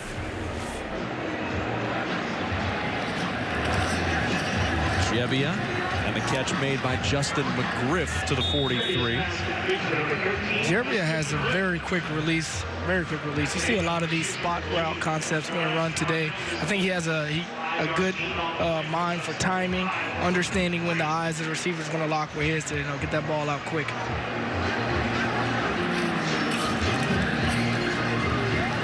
Catch on the edge. A little bit of running room. And even more running room. Going down the sidelines and not stopping. It's a touchdown. Cade Warner into the end zone for 6. That's not going to make the defensive coaches happy. Good play by Cade Warner for sure. Making the guy miss there, but tackling, like we said before, has been a big issue for this defense in years prior. And it's definitely not going to make the coaches happy right there. Cade Warner, redshirted a year ago, was a preferred walk-on for the Huskers in fall of 2017. He broke the state of Arizona record, had 241 catches in his high school career at Desert Mountain High School in Scottsdale. Of course, comes from awfully good bloodlines. His dad, Kurt, you know, Hall of Famer. I've heard of him once or twice. But Cade Warner able to get onto the field. He switched teams. He was on the white roster for most of the day, now on the red side. And does that mean he gets to be on the winner's parade at the end of the game? He was on the white side most of the time and now has switched to the red, up 49-9. Well, either way, I know he's enjoying that touchdown now. No question about that. So for Cade Warner, his first taste of the end zone as a Husker in a very deep wide receiver room.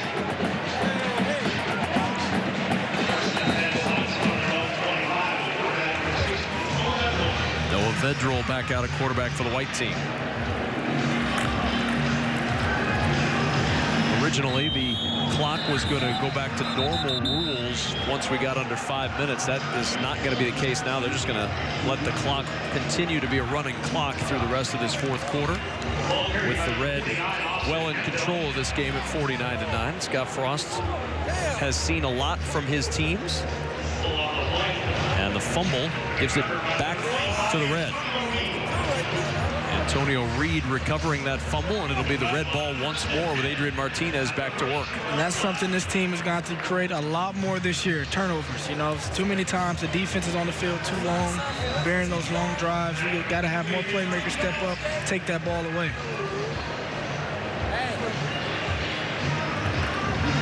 Not much room for Ben Miles on his first carry. Back at the 32-yard line, it'll be 2nd and 10.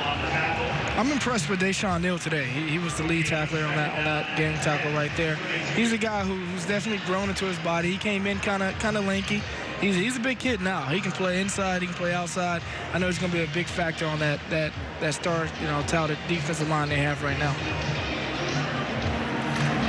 2nd down, Miles again with the carry, runs right into the arms of Deshaun Neal once more, who was in the midst of being blocked, Amir, and was still able to make the tackle. That's what you need. You need a guy to be able to reach those long arms out. He's about 6'7", 6'8", I would say. So he definitely has the frame. He needs to just be there every single game, show up for him. Amir, they've only got him listed for 2 tackles. Two sacks. Deshaun Neal's about 3 more tackles away from being shirtless.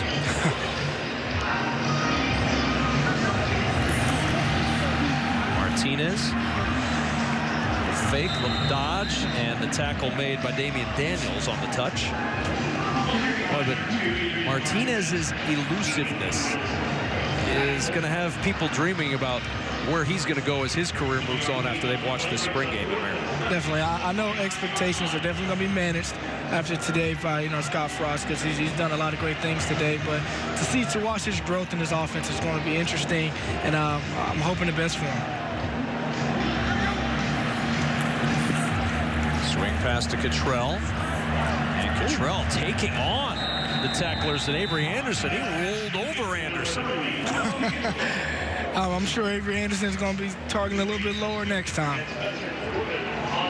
Anderson immediately went to the bench and is being looked at. Where Cottrell's helmet hit him was on that left arm.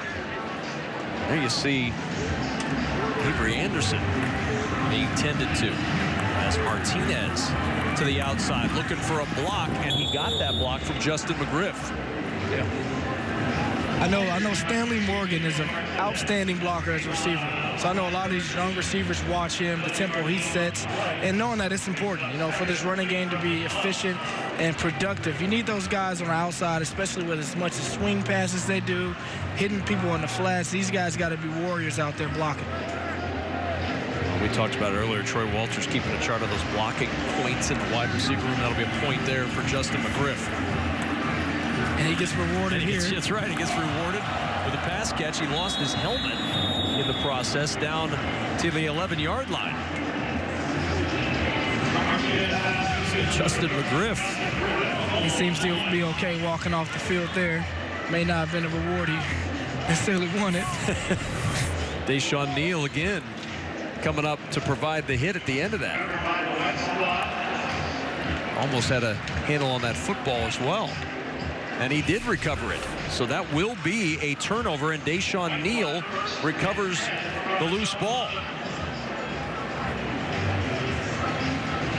And the White offense will get one more crack with 3:32 to go in the 4th.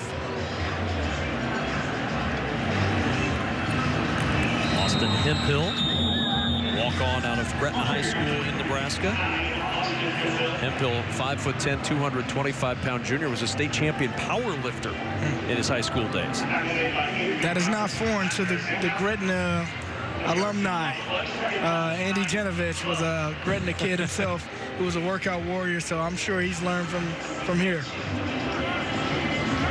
Janovich now with the Denver Broncos. Remember last year the comment was from the coaching staff in Denver, if we had 11 Andy Janoviches, we'd be a much better team. Oh, man, that guy is one of the hardest workers you will ever meet, and it's just a testament to the Nebraska style. A lot of these kids in this state work extremely hard, and to see these kids out here now performing, it's just a testament to how hard they work.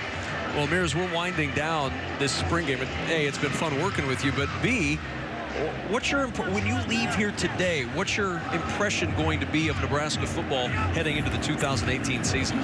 Looking at the 4-8 season they had last year, wasn't very encouraged coming in today. But what I've seen is a lot better managed team. As you can see, offensively, they're signaling things fast, getting things into these players fast, and these kids are executing. And I really think this team is going to be at its best when they're playing fast, you know, defensively and offensively. And as smooth as these quarterbacks have, like I said before, instrumented these drives is encouraging because it starts with them. So I saw a pretty complete game. Tackling is still something I want them to improve on, and I'm sure they will. 4th down and 4. Noah Vedral and the offense staying out there for the white team.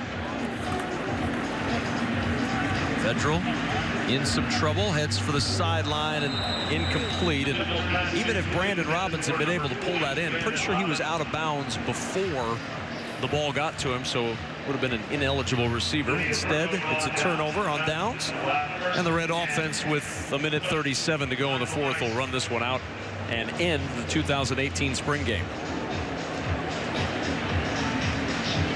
Off the 17-yard line. Tristan Jebbia in there, finish this thing out.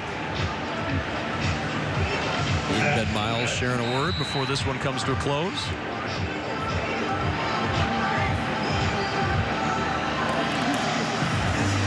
There's Miles. Miles works his way down to the 12-yard line. It'll be interesting to see for guys like Ben Miles what the future holds. There is no fullback anymore at the University of Nebraska. Ben Miles, of course, one of the better fullbacks in the country in his senior year in high school at Baton Rouge Catholic High School. And his dad, of course, former head coach at LSU and Oklahoma State. Now a guy who spent some time with the booth with Fox. Yeah. Well, Scott Frost, speaking to him yesterday, he has a very creative mind. So I'm sure guys who bring the physicality like what Ben does, he's going to have a place on this team. Whether it's at maybe slot tight end or maybe moving to the other side of the ball, and of course special teams. Well, Scott Frost will put the wraps on this one for his first spring game as head coach. Of course, when he came back from Stanford in 1995, his first spring game, he was ineligible to play that year as he had to sit out, but he was able to get out there, throw 3 touchdown passes in that 1995 spring game, and springboarded him on to a 2-year starting role, and of course leading the Huskers to the national title in 1997. Barrett Pickering on, trying a 27-yard field goal. And Pickering's kick is no good. Missed that one wide to the right. Looks like they had a little trouble with the snap there. The kicking game hasn't been as clean as they probably would like, and anytime you lose a kicker like Drew Brown last year, that's always a heavy replacement to bear.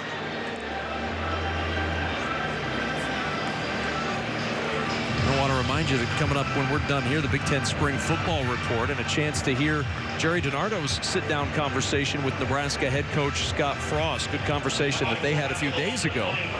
You're going to want to hear that if you're a Nebraska fan or even if you're a fan of college football. That's coming up, the Big Ten Spring Football Report later on today. Blue-white game from Happy Valley as Penn State gets on the field. Talk about a team that will go into a season with some expectations. Saquon Barkley not there, but a lot of talent back for Penn State. And that is the end of the first spring game in the new regime at Nebraska under head coach Scott Frost. Adrian Martinez, one of the stars of this 2018 spring game. Plenty of talk will center around that young man, Amir, over the next few weeks and months. All smiles from Adrian Martinez, and I'm pretty sure it's all smiles from Scott Frost as it was his first successful spring game. And looking forward to this team growing with each and every month and until season time. Well, a fun afternoon in Lincoln, Nebraska. Scott Frost, all smiles right now. Giving a big hug to Stanley Morgan and J.D. Spielman as this one comes to a close. That'll do it from Lincoln and the 2018 version of Nebraska Spring Football. Been a pleasure to work with Damon Benning and Amir Abdullah. I'm Kevin Kugler saying thanks for watching and thanks to our entire BTN crew. This has been a presentation of the Big Ten Network. Don't forget Big Ten Spring Football Report coming up. Dave Revson and Jerry DiNardo and the conversation that Coach DiNardo had with Coach Frost coming up in the Big Ten Spring Football Report on BTN. Dave Revson and Jerry Donato. We're missing a key part, too. We'll get him back later today. Howard Griffith will rejoin us later in the day. But, Coach, let's run through Nebraska. First, we got a chance to see the Huskers spring game. Of course, we'll go through the highlights. We're going to hear from Scott Frost. You have a sit-down with the coach as well a little bit later in the show. But I know you were there in the spring. General impressions of what you've seen. Well, you know, great fan base. Both these teams that are playing today, Nebraska and Penn State. Scott Frost let me come to practice. I don't think there's been many outsiders that have been able to spend the whole day at practice. Much like a lot of the Big Ten schools, really good coaches, really intense practice. Everything's impressive. You can imagine the enthusiasm in Lincoln, and they filled the stadium for a spring game, I think, for the first time ever. Yeah, we saw it today, as I was just going to say, one of the top 10 crowds in the history of college football spring games, so it gives you a sense. Let's be honest, though, here, there's a lot of work to be done. I mean, particularly on defense. Of course, he's known as an offensive X&O guy and going to overhaul that, too. And that wasn't a great aspect of their team either a year ago. But the defense needed a ton of work. What's a realistic time frame here? Well, you know, again, I think they'll be much better offensively this year. I don't think there's any question. I think the defense will probably come along a little bit slower. Remember now, most of the teams that are going to play or at least half of them are spread teams, so that should help their defense play against the spread because they see it every day. Interesting enough, and I asked Scott, it won't be in the conversation that we'll show today, but he played defense in the NFL, and I asked him why. He said, "Have you ever seen me throw?" But to your point about the defense getting better, he's one of the few offensive guys that has a defensive background. And I think that really helps. Personal experience, I coached on both sides of the ball. That really helps when you become a head coach, that you could and have coached both sides of the ball. Well, they certainly improved significantly in his 2 years at UCF, and he brought that defensive staff along with him. There's a lot of work to be done on that D from a year ago. As we know, the last few games in particular, he really struggled on that side. Let's take a look at what happened today here in Lincoln. And this is the moment everyone was waiting for. Scott Frost leading the team through the tunnel and bringing back some of the big names from the past. Terrell Farley, Alex Lewis, Spencer Long, Levante David, Will Compton. How about the guy up in the booth for us, Amir Abdullah? There's Noah Vedral. He's a native of the state hoping to get eligibility right away after coming from Central Florida, and touchdown pass there to Kurt Rafdahl. Another look here. Initially was ruled incomplete, but clearly did get the foot down. Hugs all around. A lot of vertical passes today. Yeah. A lot of verticals. Yeah, no doubt, including the first play of the game. Yep, we're going to see that in a little bit. Called back. Here's Adrian Martinez, the quarterback out of California. A lot of hype, but man, he ran the ball well. Martinez did. He could see what he would add to an offense. Second quarter now. Martinez, can he throw it? You better believe he can throw it. Javon McQuitty right there. Martinez, 10 of 13, 114 yards and a touchdown. Ran for 60 yards and 3 TDs as well. Vedral here picked off by Alex Davis. Not a great decision necessarily on that pass. No, it was a late ball, and that's what happens when you throw it late. And here's Martinez showing off the wheels. Get the whole package, Coach. He really does. He was impressive. He was impressive at practice, and he's perfect for this offense. Now, whether he wins the job or not, we're going to have to wait and see. Third quarter, the red team, this is in essence, the starters. Although Wyatt Mazur's not one of them, but goes 43 yards for the touchdown. That was last year's defense there. It was. They showed up a few times during the course of this day. 35-9. How about this between quarters? This is Connor Krafta. Got $25,000 for fielding that punt. Seriously? $25K. Is it still going on now? Can we make it to Lincoln? Right there. I think I can do that. I'm not sure you could. But Connor could. There's Tristan Gebbia to Cade Warner, 57-yard touchdown. Gebbia had some good moments as well, threw for 125 yards. Here's Damon Benning with the coach. All right, Coach, a rapidly moving day. Let's start on the offensive side of the ball. What have you seen that you can be encouraged by, and where do you want to go to work? I see good things. There's some sloppy things out here too, but this is the first few steps in a long journey for us. I think we're doing some really good things. We got a long way to go. We're staying vanilla, making some mistakes. We're making good plays too. For those of us kind of watching at home, what did you expect to see that's kind of come to fruition, whether it's to the positive or negative, like maybe formations or procedure or even tempo? You know, I think the tempo's been decent. We still got to push it a little more, but I want our guys to have the ability to play fast when we need to. I'm seeing guys making some plays on both sides of the ball, and I think the details and the rest of it will come along later.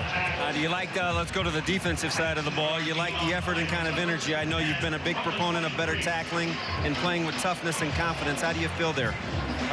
Like we're part of the way there. I'm starting to see it. I just want to see more grit. I want to see guys grinding, physical, playing tough with toughness, and we're starting to see it. We got some ways to go yet. All right, Coach, appreciate your time. Well, let's run through this a little bit, Coach. Let's start with quarterback play, and obviously that flows into the offense as well. This is a dramatic overhaul. I mean, this is what Scott Frost is known for. You mentioned you were at practice, so give us a sense based on what you saw today, what you saw when you were at practice from these two QBs. It looked about the same. I mean, there's no question. It looks like Gebbia and Martinez are leading the quarterback battle. They both can run. They both can pass. Now, Martinez may be able to run a little bit better. I'm not sure who throws the ball better. I don't want to make one a runner and one a passer because I don't think that's where they are right now. But they're certainly fits for Scott Frost's offense. And so let's look at a couple plays. Let's start with the first play of the game. We talked about during the highlights about all the verticals. This is Justin Gebbia, first play of the game. That, I don't know if you can throw it much better than that. And it's something that is so important to the spread offense. And again, this is why I say, you know, Gebbia can run there.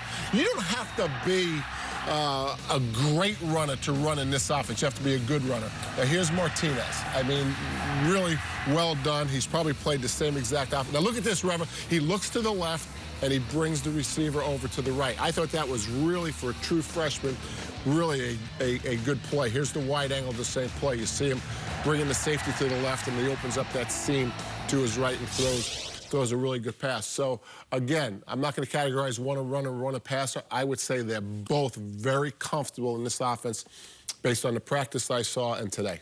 And I think the fact that both of them have some mobility really helps. I mean, you think about this offense last year, Jerry, they could not run the ball to save their lives, particularly toward the end of the year as we got into Big Ten play. They've got some capable backs, including Bell, the junior college transfer who showed some things today. They're really good at receiver. I mean, we didn't see the two stars today, Stanley Morgan and J.D. Spielman, but there are certainly going to be some options for these guys. But the fact there's some mobility at the quarterback spot, to me, that makes things a lot easier given the struggles they had from the tailback position a year ago. There's so few teams that can run the ball in college football nowadays out of traditional formations. Wisconsin is one of them because everyone's playing man coverage. And so when you play man coverage, there's always going to be an extra guy in the box. So last year with Nebraska's offensive personnel in a traditional pro formation, I don't know that they had the players like Wisconsin to be successful. We see Michigan struggling in traditional offenses. So if you want to be able to run the ball right away, this is kind of what you do. You get in the spread and you run the option because you spread the field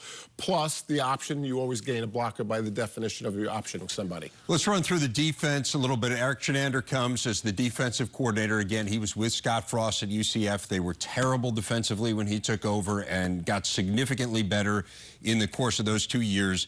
They were terrible defensively last year. I mean, those last few games, you know, have a Nebraska defense that in 3 straight games gives up 50 or more points. It was literally unheard of. I mean, it never happened before. I know it's tougher to draw conclusions, particularly in a game like today where there's some tackling, more tackling than you see in most spring games, but not a ton. I don't know how much you saw in practice, but give us a sense of what they're going to look like defensively.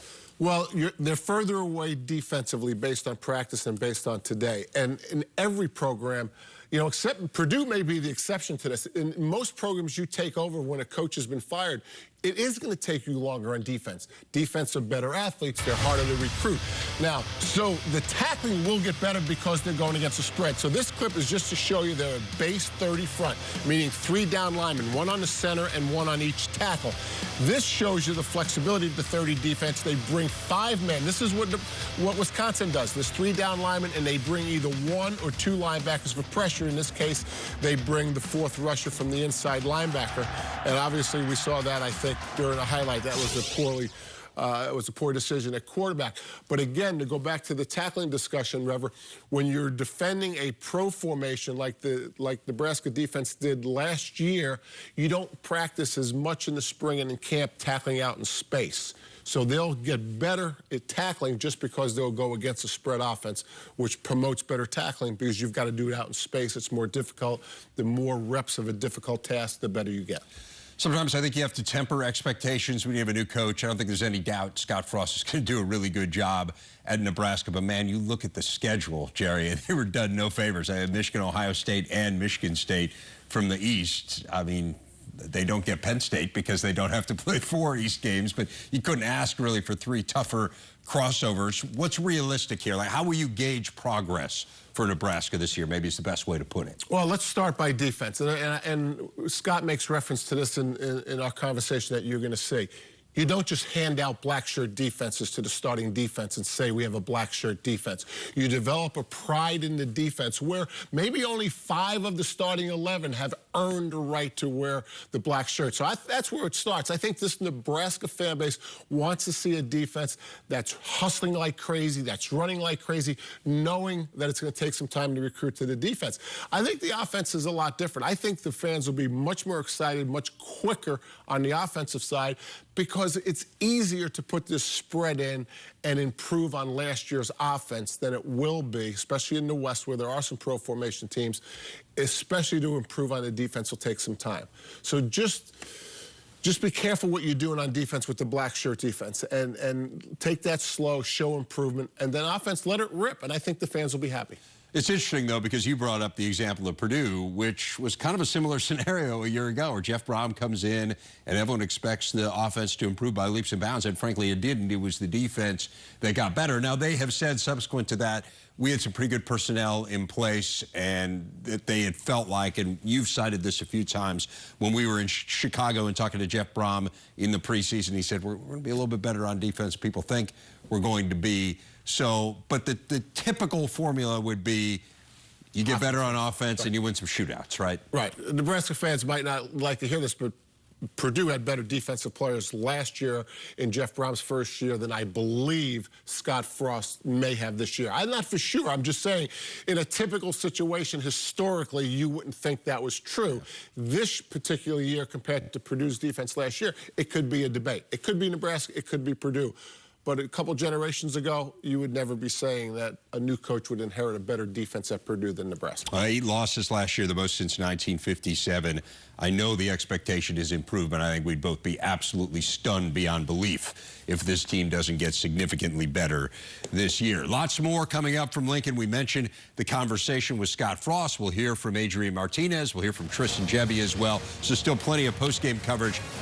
1997, the Nebraska Cornhuskers won a national championship with Scott Frost as the quarterback. 2 years later, after Tom Osborne had retired, the Nebraska Cornhuskers won the 1999 Big 12 title. It seemed like it was business as usual in Lincoln, except it wasn't.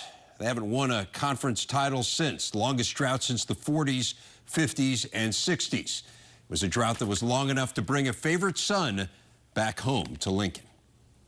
It gives me a great deal of pleasure at this time to introduce the 30th head football coach at the University of Nebraska, Scott Frost. Why was this the right time for you to come back to be the head coach of Nebraska? You know, I think everything seemed to just come together and the stars aligned to make this a perfect time to come back. The most important thing was leadership on campus and leadership in the athletic department office, and really like the people that are here. They're going to be supportive, give us everything we need to win. I think the program was in a place where it wasn't achieving what Nebraska should be achieving, and coming off the year we had in Florida and being able to come in here and try to right the ship and make Nebraska one of the dominant programs in the country again, everything just kind of timed out the right way. Nebraska is a historic program, has been a dominant program down through the years, but since Coach Osborne left, they really hadn't had the sustained success they had when you were playing. Why do you think that is? Well, it's tough to emulate that success. It's tough to reach that level. Kind of what Coach Osborne did, not very many people have done in the history of college football. But I would argue with you a little. When Frank was here, he won almost 10 games a year during his stretch, and they let him go and try to do it a different way, and they didn't have as much success. When Bo Pelini was here, he won 9 games a year, 6 years in a row. There's a lot of things that made Nebraska great for as long as it did, and we're going to get back to a lot of those things. Have the challenges changed since you were a player, how to be successful at Nebraska? I think there's challenges that have changed, and I think the landscape of college football has probably changed a little bit. If you look back at Coach Osborne's success, it was the most physical team in the country. We took a bunch of kids, brought them in. Everybody practiced, everybody got reps. We put them in the best strength and conditioning program in the country, the best nutrition program in the country, the best academic support program in the country. Got everyone reps and developed the roster from the bottom to the top and created a culture here that enabled us to have sustained success. And there's no reason that formula, or at least a lot of it, can't work here again. You mentioned being physical, which Nebraska has been known for in the past. Is that hard to do, running the spread offense? No, I don't think so. I think spread offenses have taken over college football, and the majority of people are running it. We're going to try to run it in as physical a manner as possible. I always thought, as an assistant coach, if we could take Oregon's speed and scheme and mix it with old school Husker power, that we wouldn't lose a football game. And I was being facetious at the time, but we took that formula and put it together in Orlando and managed to have a year where we didn't lose a football game. The success happened fast down there.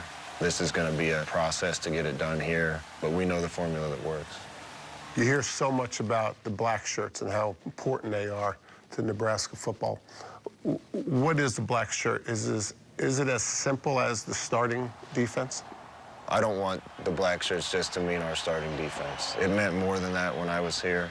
You didn't earn a black shirt even if you were a starter unless you did things the right way, unless you were a leader on and off the field, unless you were tough, unless you were at 100% and playing as hard as you can all the time.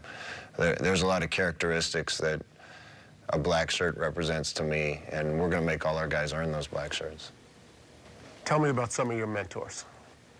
Well, my parents are both football coaches. Mom was Dad's assistant in high school. Is that right? So it starts with them. Got a chance to play for Bill Walsh, which was a great experience for me. Coach Osborne's my hero in this business, and we're lucky to have him back around once in a while and get to see him.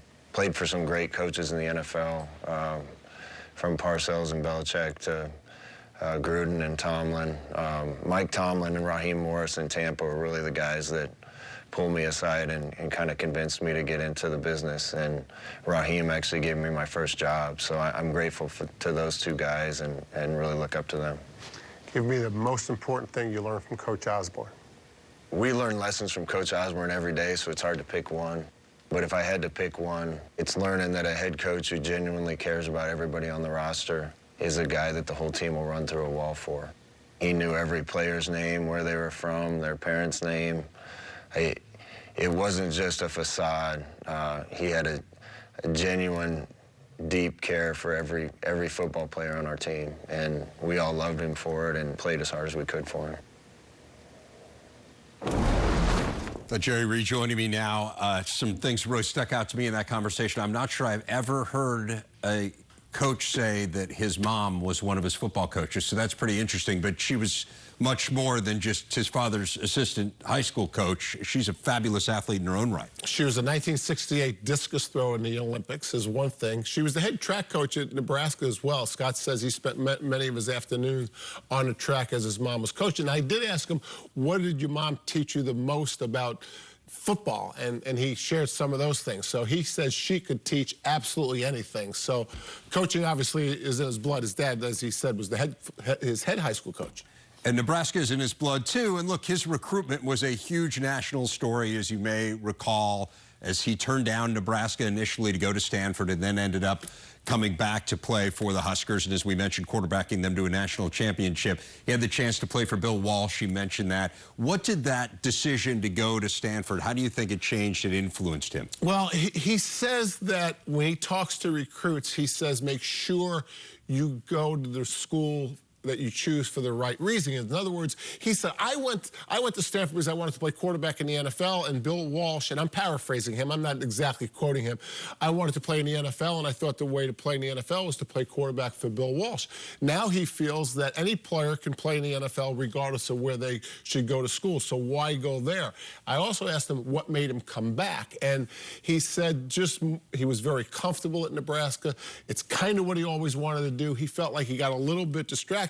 And how does it help you in recruiting? It says it helps me in recruiting because I make sure that I tell my story and I say, when you decide where to go, make sure you're making a decision based on the right things. It's interesting, you and I were talking earlier about the parallels of Frost and Jim Harbaugh and, you know, kind of the favored son coming back to take a program that hasn't met expectations. And now, look, it's still a work in progress, as we know, 3 years in at Michigan. It hasn't necessarily worked out the way Michigan fans would like it to, which isn't to say it might not ultimately. I think we both are of the belief that it very well could.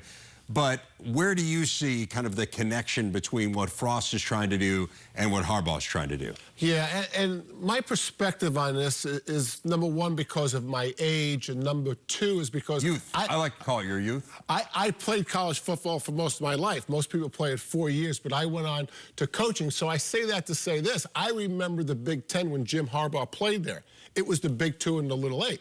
I mean, Michigan had more resources. It was an easier job. Jim Harbaugh has a tougher job than Lloyd Carr and Bo Schembechler, in my opinion. Same thing with Scott Frost. I was coaching at Colorado, watching this machine in Lincoln just mow people over.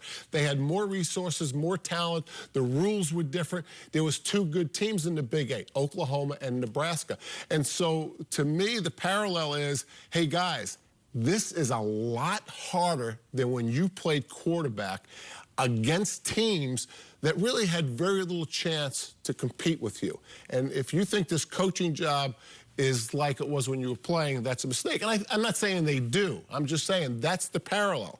They both played quarterbacks at powerful universities that are still powerful, but the competition's a lot stiffer and a lot harder. Yeah, the playing field has been leveled significantly. Absolutely. No doubt. And that's, again, not to say it can't happen or it won't happen. Right. It's just that it's more challenging to make it happen. It's hard. Than it has been in past years. Back on the Spring Football Report. Have a chance to watch Nebraska, the first public showing of the Scott Frost era Huskers and quarterback battle front and center. Tristan Gebbia, Adrian Martinez pick it up in the second quarter. It's Martinez to Javon McQuitty for the touchdown. Red team rolling, those primarily the starters, 42-9 when Gebbia throws it out in the flat for Cade Warner, and Warner does the rest, 57 yards. A 49-9 final. Here's Damon Benning with both QBs.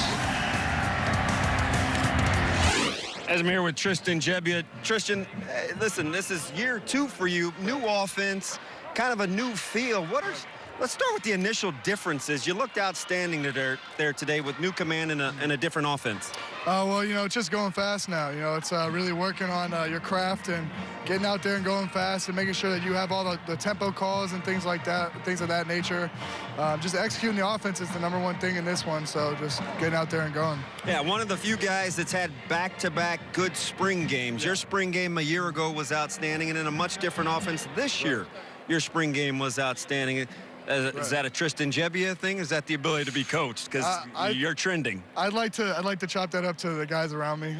You know, I throw a lot of short passes, and they go and they make great plays for me. And you know, they're all great guys, and we all work hard in the off season and throughout the whole season. And you know, our coach, Coach Verdue and Coach Frost, coached me up, and you know, me, Adrian, Bunch, and Vedra came out here, and we showed that. You know, he's a really great coach, and you know, he's been teaching us how to play the game the right way. The freshman phenom, that's an outstanding performance for your very first spring game after taking a year off of competitive football. How did it feel out there for you today? Man, it felt great. I'm so thankful to be here and put this jersey on. You know, at the beginning of the game, it was just surreal for me, looking out and seeing all those fans and knowing that I'm finally here, and you know, I got through the rough times, and it's time to go. I'm just thankful. The fans out there, they may not understand. A couple of weeks ago, you're saying, hey, listen, my arm, I'm about 90%. I'm still looking to get acclimated in terms of contact. If that's 90%, what was today? You know, That's the thing. You know, I feel like the sky's the limit. You know, I can keep getting better. I still think I made a lot of mistakes out there today, and we can only go up from here. Hey, before we let you go, what do you want to take with you to work on in the offseason and get you ready for fall camp? Really just my overall game. You know, I think I can always work on my accuracy, my throwing power, and really I can get faster. Adrian, we appreciate it. That's well done. Thank you. A couple of impressive young men there, neither of whom has ever thrown a college pass. So as we look forward to this year, assuming this is the quarterback group for Nebraska, assuming there isn't a late transfer, kind of what's your takeaway of what we've seen? They both fit. You know, it's going to be somewhat of an option offense. When you ran into Wishbone, the quarterback had to be able to run, and you did the best you could with the pass game. This is a different option attack. You have to be able to throw the ball in a spread option, and you've got to be able to run it enough that the defense has to defend you. So they both have those qualities based on one practice and one spring game. They both can throw it. Martinez may be a little bit better runner than Gebbia, but maybe not significantly enough. So my takeaway after 2 practices is they're both very good fits for this offense. Preventing turnover is going to be key for both of those guys. Been a huge Achilles heel for Nebraska, minus 40 collectively during their years in the Big Ten. Especially with a defense that might not get off to a fast start. No, absolutely. So that'll be a key, and maybe that's one of the things that will sway Scott Frost's decision one way or another come the fall.